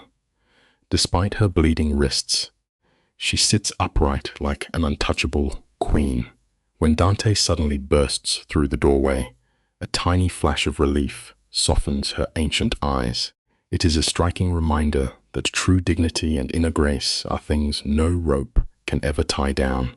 Gavin spins around, his eyes totally manic and unhinged. Dante instantly throws his massive frame in front of Mara, leveling his weapon squarely at Gavin's chest. The board is set for a total bloodbath. Let us hit pause and really look at this pathetic display. A broken laugh laughs out of Gavin, sounding exactly like a fragile ego completely snapping, clinging to the ghost of his power. He screams a desperate lie that his men have the building surrounded. Dante just stares him down, effortlessly calling the bluff. Reality crashes down on Gavin. His sweaty finger trembles on the trigger while he begs for Mara, desperate to own her again. Dante gives him nothing but cold silence. In a total panic, Gavin jams his gun right at the old woman. And what does Sarafina do? She actually laughs, openly mocking his shaking hands. Life shows us repeatedly that cowards will always crumble when they face absolute unwavering courage. She is utterly unbreakable in this moment. A deafening crack rips through the room as the bullet shatters the plaster, just 6 inches from her Sarafina, covering her in a slow drift of white dust. Look closely at the matriarch in this horrifying second. She is the absolute picture of psychological dominance. Not a single muscle in her weathered face even twitches. She simply stares at the man who tried to end her, eyes full of regal disgust, and softly whispers that he missed. Beside Dante, Mara is completely unraveling, gripping his jacket in pure terror. Yet Dante remains an unmoving statue, refusing to flinch. Sometimes life demands that we turn to absolute stone so we can shelter the fragile people we truly love. The camera pushes in tight on Gavin, catching him in these harsh, unforgiving shadows. Here is where the profound tragedy of the human ego is laid perfectly bare. His voice cracks into a desperate shriek, the agonizing cry of a cornered abuser refusing to look in the mirror. He aims the barrel at Sarafina, but spits his venom directly at Mara, screaming that her betrayal destroyed his entire universe. In his fractured little mind, he is the only victim. But watch the frame shift back to Mara. Something truly monumental happens right here. The heavy, invisible chains of her trauma simply fall away. Her voice rings out, hauntingly steady. We really need to remember this crucial lesson. True healing begins the exact moment a survivor refuses to carry the suffocating guilt of their abuser. This fallen megalomaniac simply cannot comprehend his own monstrous guilt. The camera tracks his violently shaking hands as the gun dips, his voice breaking into a sobbing confession of love. You and I both know how easily insecure people confuse actual love with obsessive ownership, but Mara sees right through this tired illusion. With a spine made of absolute steel, she declares she will never be his property again. Then, burying every natural human instinct to run away, she steps out from Dante's shadow and walks directly into the line of fire. The lens captures Dante in a state of paralyzing terror. A sickening rush of panic freezes his blood as he watches her move. Mara stops exactly 10 feet away, drawing a deliberate, terrifying boundary line in the thick dust. Exactly 10 feet. The brilliant camera work turns that tiny space into an agonizing gorge. Think about the brutal stakes here. At this proximity, if Gavin even twitches, Dante's lethal reflexes will be a fraction of a second too late to save. Mara is making a heart-stopping trade, offering up her hard-won freedom just to buy Sarafina another breath. Dante's voice shatters the silence with a desperate plea begging her to stop. But Mara keeps her focus completely locked on the monster, softly promising him her total obedience. Frantic paranoia flashes across Gavin's ruined face as he violently demands to know if she is lying. Her eyes remain deep, sorrowful pools, quietly reminding him that she never lies. Sometimes, true sacrifice means willfully walking right back into the very flames that burned you. The pathetic fragility of this villain is totally exposed when his voice cracks in the dusty air. He desperately needs spoken confirmation that his songbird is returning to the cage. Watch how Mara's face turns to pure stone, building a brilliant psychological shield to survive the nightmare. She feeds him a masterfully woven half-truth, promising to do whatever it takes to protect innocent blood. For a starving tyrant, even a tiny crumb of surrender feels like an absolute feast. Gavin slowly lowers the heavy gun. Before she closes the final gap, the camera lingers beautifully as Mara turns her head. She holds Dante's gaze in a devastating silence, pouring 1,000 silent apologies right into his soul. It reminds us that the most profound love always lives in the quietest sacrifices. The quiet room shatters as Mara lets her tears fall, accepting her grim role to protect Dante's family. Across the floor, Dante is physically shaking. This massive man is paralyzed by a heavy sense of helplessness. His aim is dead on, but the brutal reality is clear. If he misses by a fraction, Gavin twitches and Sarafina dies. You and I really need to look at this moment. The sheer restraint it takes for a protector to hold his fire is enough to break his spirit entirely. Mara steps forward, and Gavin violently yanks her into his chest, pressing the cold gun right against her head. Dante's entire universe collapses into a single point of absolute panic. We see right here that true sacrifice often requires us to stand completely still when every single instinct screams at us to fight. A sickening rush of joy washes over Gavin as he watches a giant fall. He soaks in his dark victory, barking at Dante to drop the gun. Sarafina demands her grandson take the shot, knowing cruel men never leave anyone breathing. But Gavin violently twists her arm, sending a visible shock of pain straight through Mara. That is the exact moment Dante breaks. He slowly lowers his hand, proving that deep love will always throw away cold logic to save the innocent. The heavy weapon scrapes across the concrete floor into the dark. Gavin smiles an incredibly ugly, twisted smile as he names his bloody price.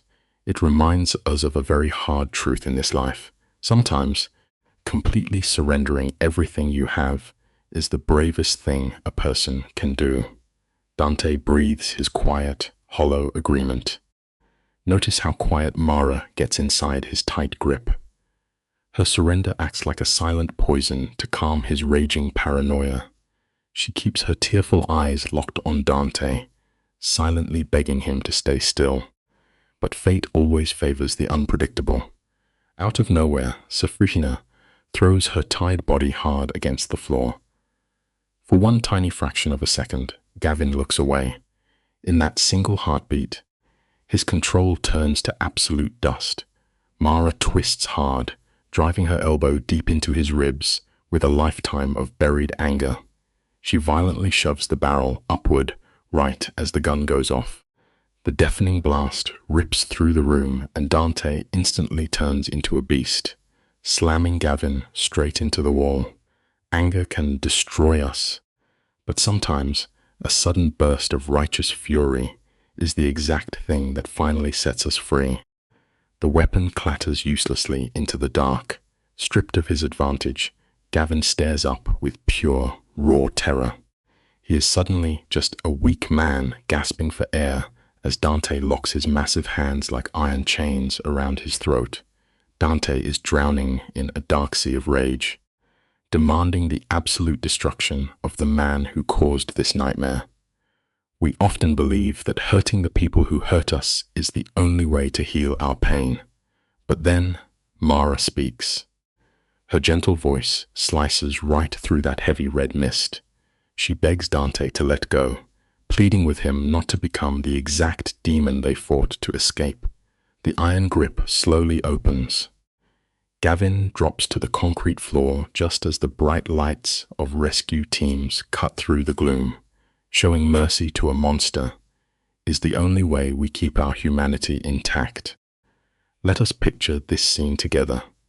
Gavin lies ruined on the broken concrete, while Mara stands over him, looking like an absolute fortress of stone. Sarafina finally breaks the heavy silence, muttering a dark joke about her handcuffs. It is just a human attempt to outrun that massive wave of adrenaline. Gavin is drowning in the cold sweat of his loss, but the bitter man refuses to fade quietly. He throws one final, pathetic insult, desperately trying to claw his way back into Mara's head. She merely stares back at him, completely empty of fear. In a blind panic, Gavin tries to use Dante's violent history against him, hoping to poison her new sense of safety. It reminds us of a very stark reality. A cornered abuser will always try to burn the entire world down when they realize they can no longer control it. The focus shifts to Dante. Gavin desperately tries to paint him as another monster, projecting an ugly reflection of his own twisted mind. But Dante's steady eyes reveal a deep self-awareness that real abusers never possess. Stepping into the light, Dante points out the massive difference between them. He lives by a brutal code of sacrifice, fully willing to burn himself alive to keep Mara breathing. Gavin would gladly kill her to keep his prized possession sitting on a shelf. This truth leaves Gavin completely out of words. As the armed men drag him away, his face twists into a chaotic mask of broken lies. He screams out that he loves her. Mara's calm denial echoes off the damp walls, shattering his final illusion. We must always remember that true love is about choosing freedom, and it is never about violent ownership. Let us hit pause and look at the wreckage. The boogeyman is gone, and the room's tension shatters. Dante sprints over to Sarafina, who aggressively complains about her ruined morning coffee, just to hide her violently trembling hands. She sees the massive guilt eating Dante alive and completely shuts it down, pinning the blame entirely on Gavin. Then she turns to Mara, praising the sheer guts it took to stay alive. Mara tries to fake a brave smile, but Sarafina just pulls her into a bone-crushing hug. That is when Mara finally completely shatters. Her heavy sobbing fills the silence. It is a bitter lesson about human nature. You never actually heal while you are wearing your combat armor. True healing only begins the exact moment you finally feel safe enough to fall apart. The camera catches Dante's hands vibrating with leftover violence and sheer relief.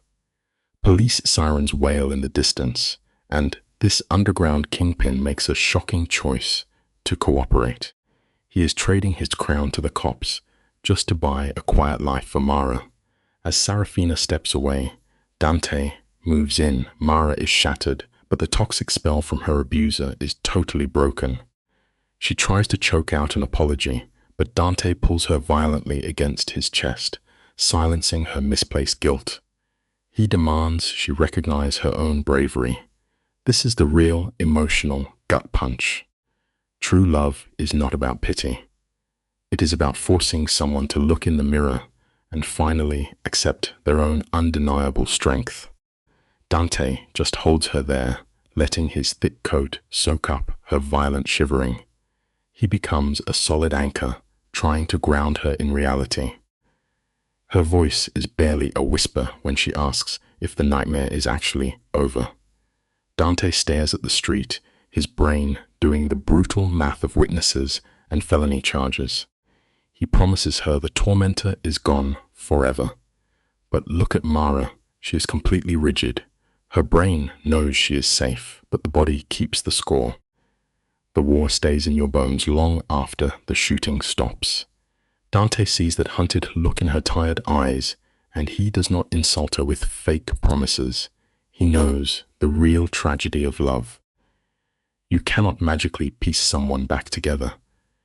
You can only stand next to them in the smoking ruins and refuse to leave. The flashing police lights spill into the room, creating this harsh, tragic lighting.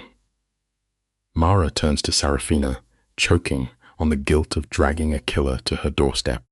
But Sarafina casually waves it off. She brags about her quick reflexes, acting like a bloody home invasion was just a minor inconvenience. It is brilliant. When the dark gets too heavy, a sarcastic joke is the only thing that restarts a terrified heart. Then cut to the interrogation. Under the brutal glare of the detective's flashlight, Mara totally flatlines. She recites the facts, the gun, the blood, like a hollow shell. It is a bitter reality check. Survival is never glamorous or poetic. It is just a cold, ugly reflex that temporarily unplugs your humanity so your lungs can keep pumping air. Stick with me here, because we are about to unpack the cruelest joke of this entire story. Dante white knuckles the steering wheel, driven by a primal obsession to lock Mara away from a sick world. The car idles outside his massive estate. The camera pushes in on Mara, and she is completely paralyzed. To you and me, that porch light looks like safety. But to a brain rewired by violence, sudden quiet is a terrifying threat. She stares at that heavy front door, barely breathing. It is the ultimate irony of trauma. You can crawl on your hands and knees through literal hell, but the promise of peace is what finally breaks you. Walking inside means the fighting is done. The shield falls away, and every ounce of agony you buried just to stay alive comes back to collect the debt. The lens pushes into Mara's face, capturing that miserable tremor in her hands. Trauma is a filthy liar. It convinces you that the best parts of your soul are burned to ash. She whispers a gut-wrenching confession, terrified she is permanently ruined. But Dante does not spout cheesy, feel-good garbage. He just wraps his massive hand around hers, throwing an anchor into her spiraling panic. His voice drops into this gravelly, absolute certainty. He tells her she is not broken. She is just bone-tired from outliving a monster. We all need to remember this. Healing does not demand that you become bulletproof. It just asks you to drop the heavy sword and finally sleep. Anchored by that brutal truth, Mara leans over the console and kisses him, fiercely snatching back the power she thought was dead. We have to hit pause on the romance for a second. Watch these fractured people collide. What the audience cheers for as true love is basically a massive trauma bond wearing a pretty dress. Mara whispers her devotion, and the camera brilliantly catches Dante's jaw locking up. And this guy is driven by a terrifying, possessive hunger. His voice goes rough, exposing the desperate cracks in his tough guy routine.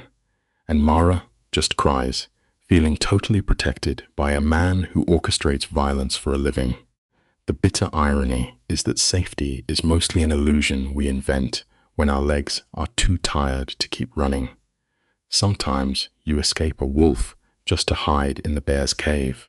Then Sarafina groans loudly about needing coffee, beautifully breaking the tension before the awful adrenaline crash hits them all. The heavy iron gates grind shut with an awful metallic clank, locking them inside the compound. Follow Mara's tired eyes as she looks at those massive concrete walls and actually whispers that she is home. Calling a fortified prison a sanctuary is the most depressing milestone for any survivor. She looks up at Dante and sincerely thanks him for fighting for her. It is such a twisted, haunting visual. The battered bird thanking the grinning hawk for not eating her. Dante yanks her against his chest, promising to shield her forever, absolutely gorging his own massive savior complex. We all do this when we are starving for peace. We confuse a velvet leash for actual safety. They stand there hugging in the dark, totally blind to the fact that the blood on their hands just permanently poisoned both of their futures. The human brain is a funny thing. It will manufacture blinding optimism even while you free fall off a cliff. Mara stands under a scalding hot shower, scrubbing her skin raw to wash off the invisible grease of panic. We all do this useless ritual, pretending water can melt the ghosts living inside our skulls. But the second she walks into the bedroom, the fairy tale shatters. The big, bulletproof Dante is slumped on the mattress, head shoved in his hands, totally paralyzed by a flashback. His voice physically breaks as he admits how terrified he is of losing her. The hard truth is that the most suffocating grip always comes from a place of pure terror. His crying is not romantic devotion. It is an obsessive, sick need to maintain total dictatorship over his fragile little universe. You and I are going to look at this scene together because everyone misses the toxic shift happening here. Mara drops to her knees, instantly playing the caretaker. She forces Dante's panicked eyes to meet hers and completely forgives his dark past. By calling him her true sanctuary, she handcuffs her shattered self-worth to a very violent man. His response is pure predator. He hauls her onto his lap, caging her inside his arms. He growls a promise to never let her out of his sight for 30 days. Audiences watch this and cry because it seems romantic. But listen to me. True love gives you the keys to the front door. It does not change the locks. Beneath the sweet background music, we are just watching a broken warlord claiming absolute property rights over a human being. The camera lingers on Mara as a soft laugh spills out of her. The guy just promised to hold her hostage for a month, and she thinks it is beautiful. But we have all run to a burning building to get warm when the snow falls. She nuzzles his chest, begging him to repeat the threat, eagerly feeding the twisted codependency. Dante takes a ragged breath. The room drops to dead silence as his hand reaches for the nightstand. He grabs the velvet box. Snap! The lid opens and a massive diamond catches the lamplight. When he whispers her full name, do not mistake it for a fairy tale proposal. That is the sound of a steel vault locking. Life lesson, guys. The most dangerous cages in the world are not made of rusty iron. They are made of expensive jewelry and pretty promises. The shadows across Dante's face clearly expose his dark motives. He frames this marriage proposal as her free choice. He whispers that her love is the only thing making him a good person. It is a masterclass in emotional manipulation, dumping the entire burden of his moral compass squarely onto her fragile shoulders. The deadliest lies we ever drink are the ones poured from a cup of devotion, and Mara takes the bait completely. Hot tears roll down her cheeks as she literally hands him the padlock to her own life. Cut to hours later. She is wide awake in the dark, staring at the diamond's reflection on the ceiling. She thinks that cold, sharp glare is a beacon of hope. But a shiny rock never buys you a safe tomorrow. She mutters about a wedding date, desperately trying to board up the windows of her own ruined mind. The camera tightens on Mara's fingers as she begs for a public wedding. When we hand over our freedom, we desperately crave an audience to clap, just to convince ourselves it was our own brilliant idea.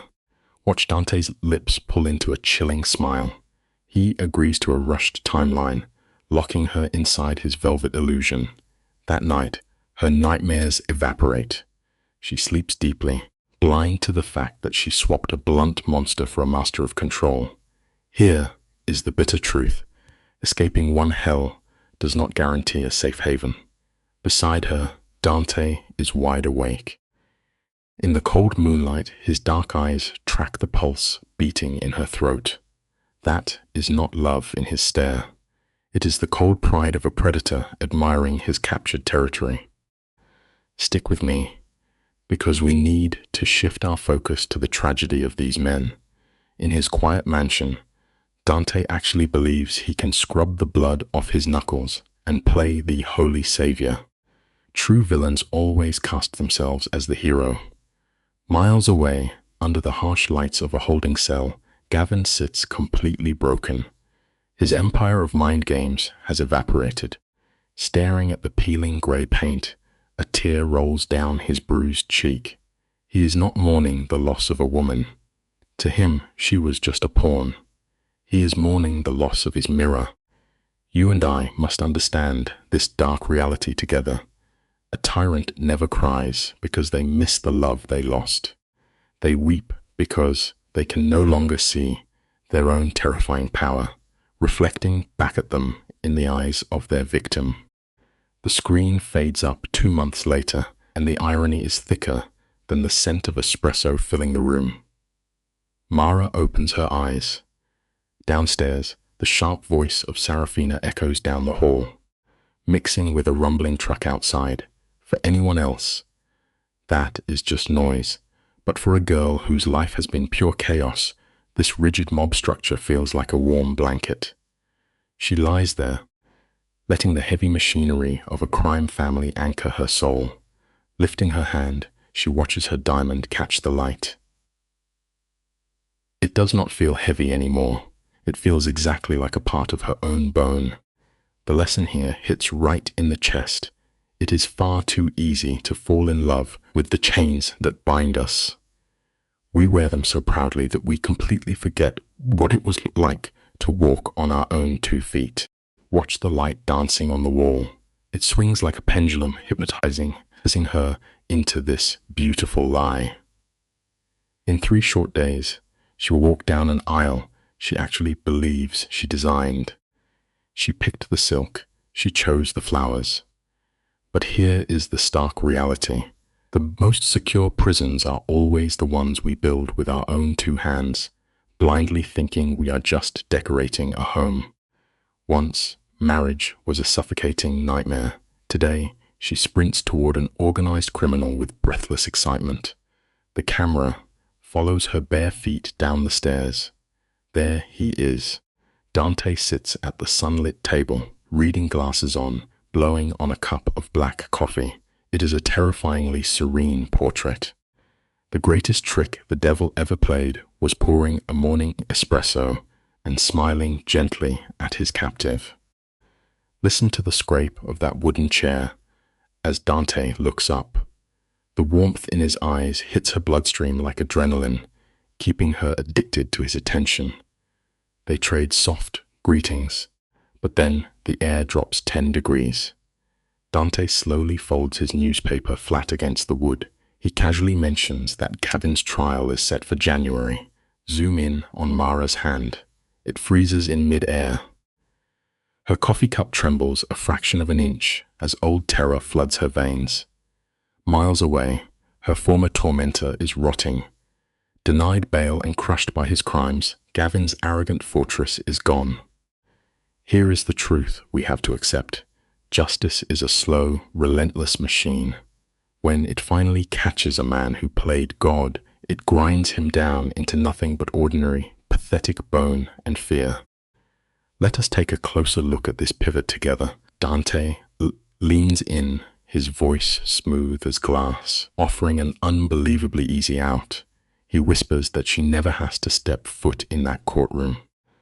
But Mara squares her shoulders. She refuses to hide in the dark anymore. She is completely sick of letting a ghost run her mind. By choosing the witness stand, she is taking one desperate swing at getting her own soul back. Dante reaches out, tracing her jawline, promising he will never leave her side. The camera pulls back, framing them in that cold morning light. It is a harsh reality we all face. If you refuse to hold the pen, someone else will gladly write your ending. One brutal cycle of abuse is finally breaking, but a far darker, velvet-lined cage is quietly snapping shut right around her. The heavy oak doors wide, and Serafina sweeps into the room like a winter cold front. Her silver hair is pulled back so tightly it looks like a weapon, perfectly mirroring a mind that demands absolute authority. She starts firing off orders, weaponizing the daily schedule to keep everyone dependent. Now look closely at Mara. You can actually see her shoulders drop in real time. It is the heartbreaking reflex of a survivor instinctively trying to please the loudest predator in the room. Dante just hides a dark smirk behind his porcelain cup as his mother barks at Mara to handle the business. We often forget this simple truth in life. Real power rarely needs to draw a gun. The most dangerous control always thrives in the quiet, daily theft of your simplest choices. The click of Serafina's heels fades down the hall, and the suffocating tension shatters.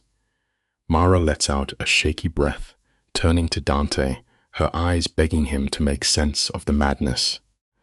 Dante leans back, casually comparing his mother's cold cruelty to the quiet terrors his own father endured. He wraps pure emotional poison inside the comforting blanket of family history.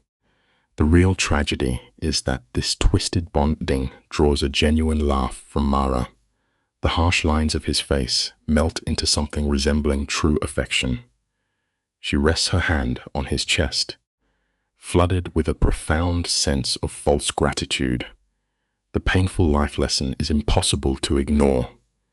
A desperate heart will always search the dark for a lighthouse, even if that glowing light is just a burning ship. Stick with me. This is where the illusion peaks. Dante captures her hand, pressing his mouth against her palm. It is a devastating seal on her loyalty. Over the next 3 days, we watch a dizzying montage of terrifying perfection as the estate transforms. Velvet chairs stand like soldiers marching toward an archway of white roses. Mara grew those roses herself, desperately trying to plant beauty in poisoned soil. Standing on the balcony, the world blurs. She feels exactly like a ghost attending her own capture. Yet, when Serafina looks up from the lawn, Mara forces a bright smile, loudly praising the design. Life teaches us a harsh reality. Sometimes we meticulously decorate the cages that trap us, hoping the pretty paint will make us forget the lock on the door. Watch Serafina pace the marble floor, her dead eyes scanning the young woman. When Mara cracks and confesses her chest is tight with dread, the older woman offers zero comfort. Instead, she smiles. She takes that raw terror and twists it into a sick badge of honor, claiming that fear is actually loyalty in its purest form. She proudly lists her son's violent temper, his chilling grudges, and his massive ego. Then she masterfully reframes every red flag into a protective shield, convincing Mara that his psychotic obsessions is the only thing keeping her safe. The camera pushes in tight as Mara nods, tears spilling down her cheeks. It is a heartbreaking flaw of the human condition. We will happily forgive the darkest danger, as long as it softly whispers that it loves us. The camera lingers on shadows stretched across the floor. Serafina ordered her to rest, but sleep is an impossible joke for a nervous system on fire. Mara stands rigid by the glass, raw hypervigilance vibrating through her posture. The reality of her choice is tearing her mind apart. In a few short hours, she will bind herself to a man capable of calculated violence. Old scars left by her last abuser flare up, flooding her brain with panicked memories. Her mind screams that she is trading a rusted iron cell for a polished cage of gold. She stares out at the garden, desperate for an anchor. Without a sound, the heavy door behind her unlatches. We must always remember this truth.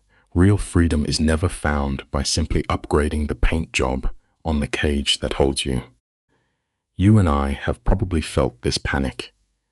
Dante steps into the dim frame, breaching her isolation. The moonlight catches the exhaustion carved into his face as he gently questions her mood.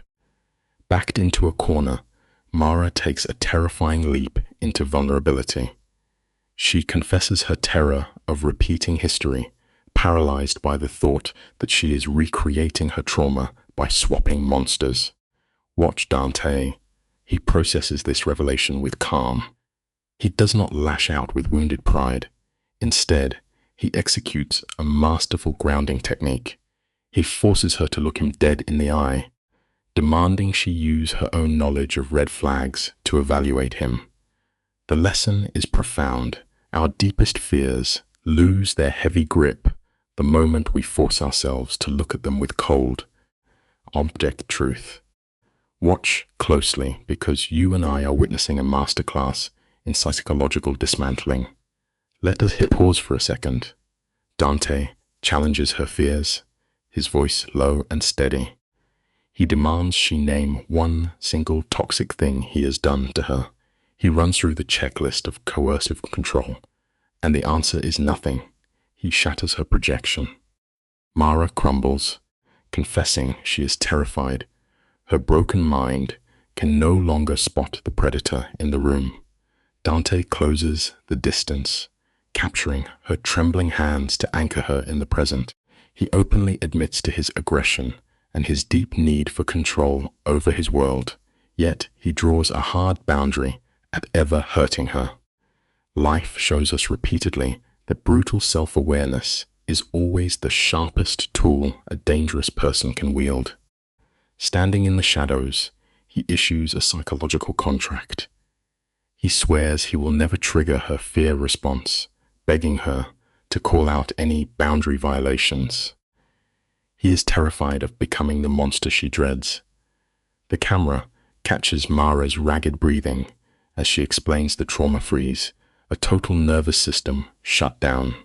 Dante counters by proposing therapy and open dialogue. His voice betrays a raw urgency as he asks her to sever the mental link to her past abuser.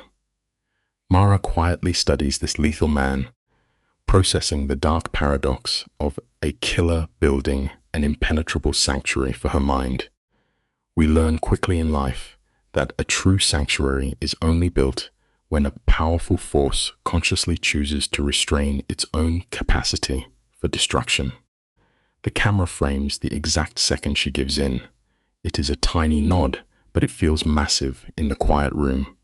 It is a terrifying surrender to trust. Dante pulls her against his chest, locking his arms in a desperate embrace. You can feel the warmth overriding her trauma. Pressed against his shoulder, Mara accepts a radical truth. She does not have to suffer just to exist. He whispers a ragged vow against her hair, binding two fractured souls. But peace is always fleeting. As morning sun bleeds through the curtains, Mara's heart hammers a brutal rhythm. Serafina steps into the room, sliding a bitter cup of black coffee onto the nightstand. The suffocating transformation into syndicate property has begun. It reminds us that sometimes accepting love is the most dangerous risk a person can take. You and I are going to unpack this scene together. The camera pulls back, revealing Mara swallowed by heavy ivory silk. It is a stunning dress, designed to project absolute compliance. The matriarch hovers nearby, tracking every adjustment. Mara stands at the edge of the estate, the distant clinking of crystal and dangerous murmurs of the crime family bleeding into her ears. Her hands start to shake. She forces her palms together, burying the panic deep. Then heavy footsteps shatter the quiet. Luca, the scarred enforcer, steps into the light in a dark suit, relaying the order to move. Mara's throat closes. Cut off from her past, she is left totally exposed to the jaws of this brutal new world. We are never more fragile than when we are forced to stand entirely alone. She spent months training her mind to walk into the fire alone. Yet she takes the enforcer's arm without a second thought. As they walk, Luca mutters a detail that shifts the dynamic. Dante is nervous. Hearing that the devil himself is shaken gives Mara a strange sense of grounding, validating her own terror. The air grows heavy As a haunting string quartet bleeds into the courtyard, Mara takes an agonizing breath and crosses the threshold. The entire criminal empire rises to its feet, but the camera blurs them out, locking solely on the apex predator waiting beneath the arch. Just for a second, Dante's cold mask cracks, revealing the desperate, human obsession burning underneath. True vulnerability is impossible to hide, no matter how thick the armor you wear. Luca gives her hand a rough squeeze before passing her to the man in the light. Dante's large hand secures hers. The camera pushes in, catching the uncontrollable dilation of his pupils. The officiant speaks, but the words dissolve into dead static. The only reality left for Mara is the desperate friction of his thumbs against her skin. Then Dante speaks his vows. He strips away his iron armor on the altar, confessing how he always viewed love as a fatal tactical error, a weakness waiting to be exploited. He tears his ruthless worldview down to the studs, admitting she alone forced him to rebuild it. Watching a killer willingly drop his shield is a chilling, beautiful sight. The deepest lesson of the heart is that real love always demands we completely surrender our defenses. Dante's voice carries an absolute rejection of the blood and fear that once ruled his existence. He stares down at her, redefining what it means to be strong. To him, her ability to simply breathe after enduring such trauma is the peak of human endurance. In a poetic turn, he compares her quiet garden work to the miracle of dead things coming back to life. His voice actually breaks, a rough, tearing sound, as he swears his oath. He pledges to become the walls that keep the wolves out. He promises to channel his violence solely toward their enemies, vowing the monster inside him will never look her way. He commits to choosing her every morning above his own survival. When you find the one who grounds your soul, laying down your ego is no longer a sacrifice. It becomes your salvation. Come close, and let us look at this climax together. Dante delivers his devotion not as a promise, but as an inescapable law of nature. Mara answers with heavy tears, overwhelmed by the sudden safety of his shadow. The camera lingers on her trembling lips as she speaks of the girl she was months ago. A shattered thing, constantly running. Her fingers dig into his palms as she lists his silent mercies. He built a fortress around her without demanding she heal on his schedule. He watched her night terrors and never once looked away. He held the beams steady while she rebuilt her own ruined house. You and I have to recognize the beauty in this final truth. The most profound acts of love do not rescue a person. They simply provide the quiet space needed for them to save themselves. Observe her now as the camera pulls tight on her face. Her voice trembles with a raw emotion that cuts through the silence. She looks him in the eyes and declares she is no longer the broken thing he found in the dirt. She is actively fighting her own survival instincts, choosing to trust the solid ground beneath her feet instead of waiting for the trapdoor to open. Trauma is a cage we build to survive the worst days, but healing is the heavy iron door we alone must choose to open. She vows to stand beside him as an equal, not as a fragile liability, hiding behind a bodyguard. Dante's jaw locks tight in beautiful agony, his dark eyes brimming with unshed tears. Sometimes the sharpest broken pieces fit together to create something entirely unbreakable. Stick with me as we watch this scene. The second the officiant seals the union, Dante abandons protocol. He drags Mara to his chest, kissing her with the starving desperation of a man breaking the surface for air. The garden explodes into applause, a cheerful mask over the heavy trauma bonding them. Mara lets out a breathless, tearful laugh, the ultimate proof she has decided to live. Mrs. Veyron, he murmurs, his tone rough. Mr. Veyron, she confirms. This is the moment she stops running and stakes a claim on her own life. The reception blurs into a surreal normalcy. Serafina raises a glass, her toast wrapping a literal death threat against Dante in fierce affection. Family is not always blood. Often, it is the fiercely protective pack we form to survive the deep darkness. Picture the scene. We are watching from the cold shadows of the terrace. Luca raises his glass, his scarred jaw tight. He mutters that Dante has grown soft, a dangerous shift in a world where mercy is a fatal wound. But out on the floor, Dante and Mara, alone in a crowded room, swaying to a silent rhythm. The camera lingers on the heavy weight of his hand resting on her waist. He asks if she is happy. Terrified, she whispers, but happy. Her muscles still hum with the ghost of past abuse. A tragic reflex, bracing for a strike. Dante cups her cheek, his thumb dragging across her jaw. The fear just means it matters, he tells her quietly. They hold that fragile frame of peace. Sometimes, the truest, most terrifying proof of love is finally having something you cannot bear to lose. The bedroom is drowned in cold moonlight. Mara stands rigid by the window, her dark eyes tracking the shadows of the garden. She is anchoring her mind to the soil, searching for physical proof that this sanctuary will not vanish at sunrise. From the pitch-black corners, Dante steps silently behind. His chest meets her spine, a living shield locking out the ghosts of her past. He asks if she has any regrets, his low voice vibrating through her bones. Not a single one, she breathes into the glass. The silence that follows is heavy yet empty of danger. When she asks what they do next, his answer is absolute.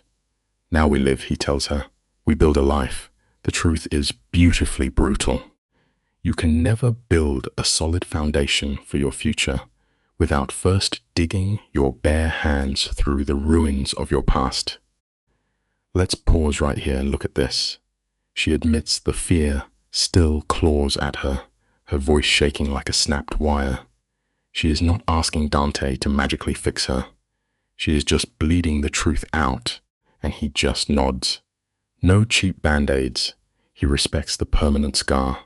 Fast forward 4 months. They are in the blinding glare of a courtroom. The defense attorney is circling her like a starving dog, trying to break her down. But Mara? She is absolute stone, with Dante rooted right beside her. You cannot terrify someone who has already burned to the ground and walked out of the ashes. The real lesson here is that courage is not feeling zero fear. It is feeling absolutely terrified and refusing to let that fear write the script of your life. The gavel hits the wood, and I swear it sounds like a gunshot echoing off those sterile walls. 15 years, and right there, if you watch closely, you can almost hear the arrogant spine of Gavin snap in half. All the color drains from his face like wet ash. His twisted little delusion of being a god just shatters into dust. Mara just sits there in the gallery next to Dante, watching the towering monster who used to block out her sun suddenly look like a pathetic, empty suit. The guards drag him backward, and he twists his neck, begging for just one last drop of her terror. She gives him nothing. Total blankness. Because the bitter truth we all have to learn is that monsters only grow when we feed them, and we hold the power to let them starve.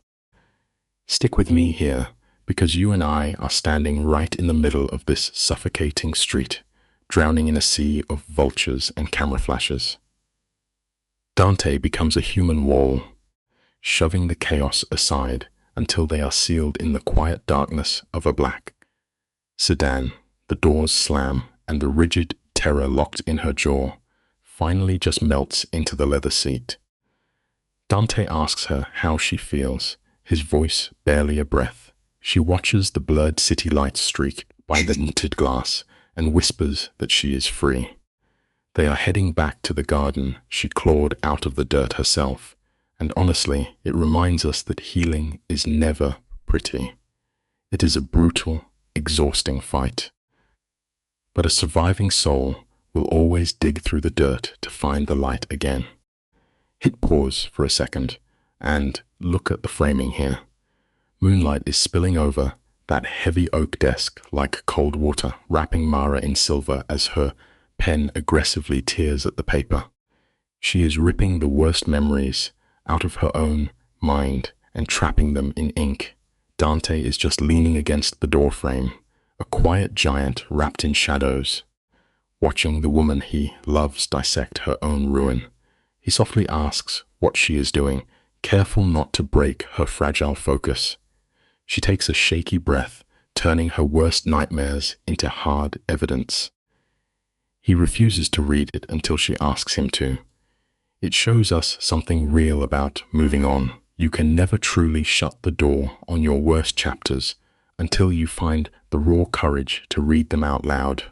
Now, watch Dante step into the amber light, his massive frame looking incredibly vulnerable. He admits that he watches the door while she sleeps. If it were anyone else, that would feel like a prison warden keeping guard. But the camera holds on her eyes, and you see pure relief. She tells him it just reminds her she is not alone anymore. He pulls her up from the chair and folds her into his chest. She whispers into the dark that she used to think being loved meant giving up pieces of herself. It is a quiet gut punch, because true love does not ask you to shrink down to fit into someone else's world. Real devotion stands like an unshakable wall, quietly helping you hold up the sky when the weight becomes too much to carry alone. Let's jump the timeline forward a bit. 6 months later, the sun is shining, the house is perfectly quiet, and the safety feels untouchable. But then the camera drifts down to the heavy oak table. A single white envelope is sitting there like a drop of poison. No return address, just the violent, jerky handwriting she knows all too well. When Mara slides her finger under the flap, you can practically hear her heart hammering in her chest. The ghost of her abuser just knocked on her front door. It is the ultimate irony of fate. No matter how perfectly you rebuild your life, your darkest ghosts will always demand one final conversation before they finally let you walk away for good. The past is stubborn like that, demanding to be seen. The paper is rattling in her hands as she reads his jagged words. Gavin claims this letter is part of his mandated therapy, which is just him hiding behind the sterile walls of a prison program. He refuses to actually carry his own guilt, spinning a careful apology designed to suck her back into his twisted gravity. Stripped of his fake empire and locked in a concrete box, he finally has to look at his own empty soul. The letter is screaming that he was a monster. But here is the hard truth we all have to face eventually. Admitting you broke someone is easy.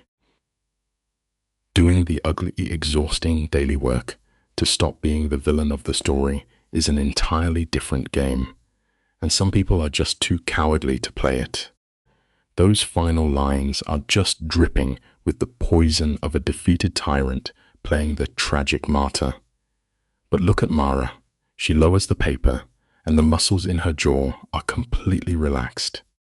The camera follows her slow, steady walk to the stone fireplace.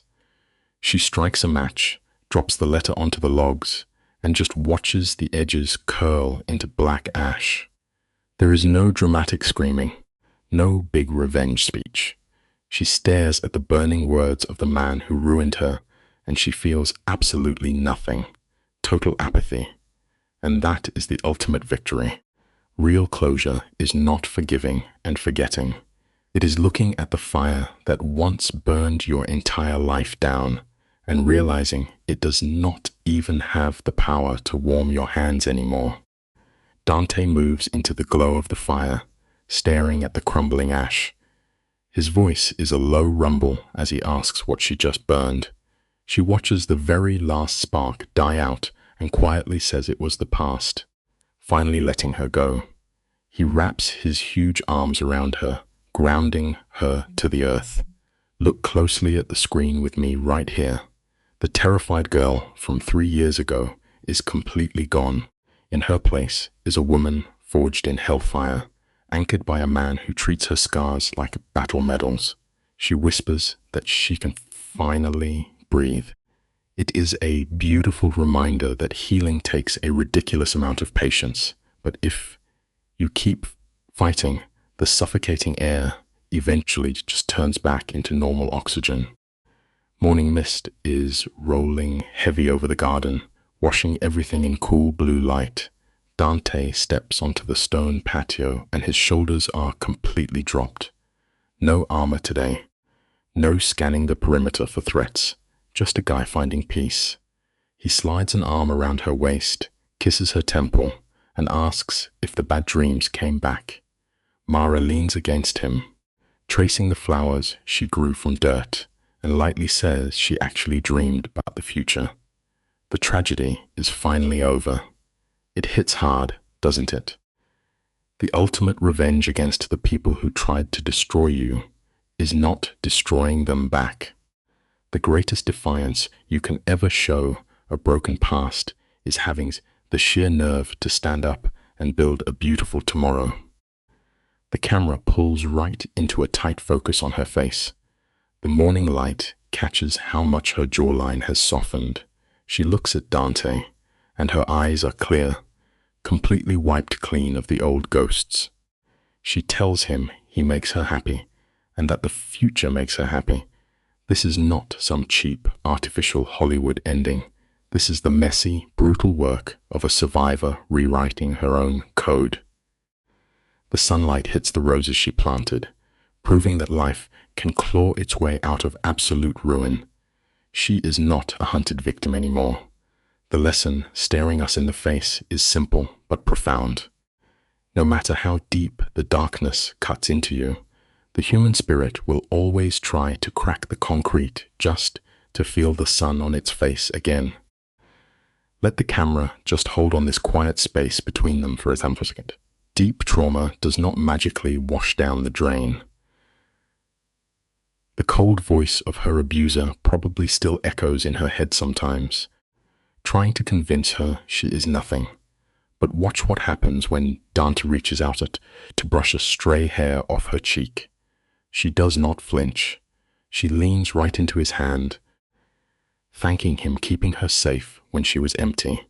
He is the anchor that proves her value was never truly lost. There is a powerful piece of wisdom tucked into this quiet moment for all of us. The people who break you do not get to appraise your value. Realizing that the monsters do not price your soul is your first real step out of the blinding dark.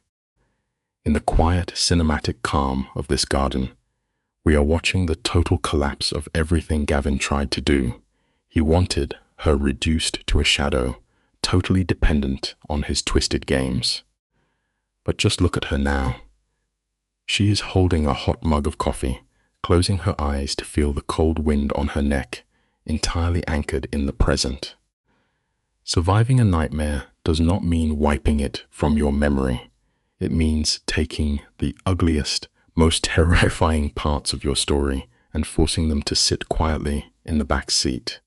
If there is one thing to take from her victory, it is this: the burnt-out ruins of your absolute worst days can actually become the foundation stones you use to build your permanent sanctuary. Pause the movie right here. You and I need to look closely at a guy like Gavin. He is a master architect of human despair. He buried Mara alive under a suffocating blanket of fear, twisting reality until she believed she needed his toxic air just to breathe. But here is the irony he completely missed. The human soul is beautifully stubborn. It does not die under the crushing weight of abuse. It just holds its breath in the dark. With Dante standing steady beside her, Mara dug her spirit out of the dirt and took back the wheel. Trauma steals your choices and leaves you completely paralyzed. But stepping back into the light and comes with a simple life lesson. Every time you wake up, you hold the power to choose hope over terror and absolute freedom over quiet submission. Notice how the camera slowly pulls back here, leaving those suffocating close-ups behind. We hold on, a wide shot of Mara, surrounded by a sea of heavy red roses. You might expect a tragedy like this to end with screaming vengeance, but true defiance is almost always silent. Look at her relaxed posture in that golden light. The dirt on her hands is just rich earth, completely free of blood. Gavin tried to destroy her, yet here she is coaxing beauty from the exact dirt he meant to be her grave. Her tired heart has finally forgotten how to run. This final frame drops a deeply human lesson on us. The only way to truly defeat the people who tried to break you is to build a life so full of light that their shadows just burn away before they even touch you.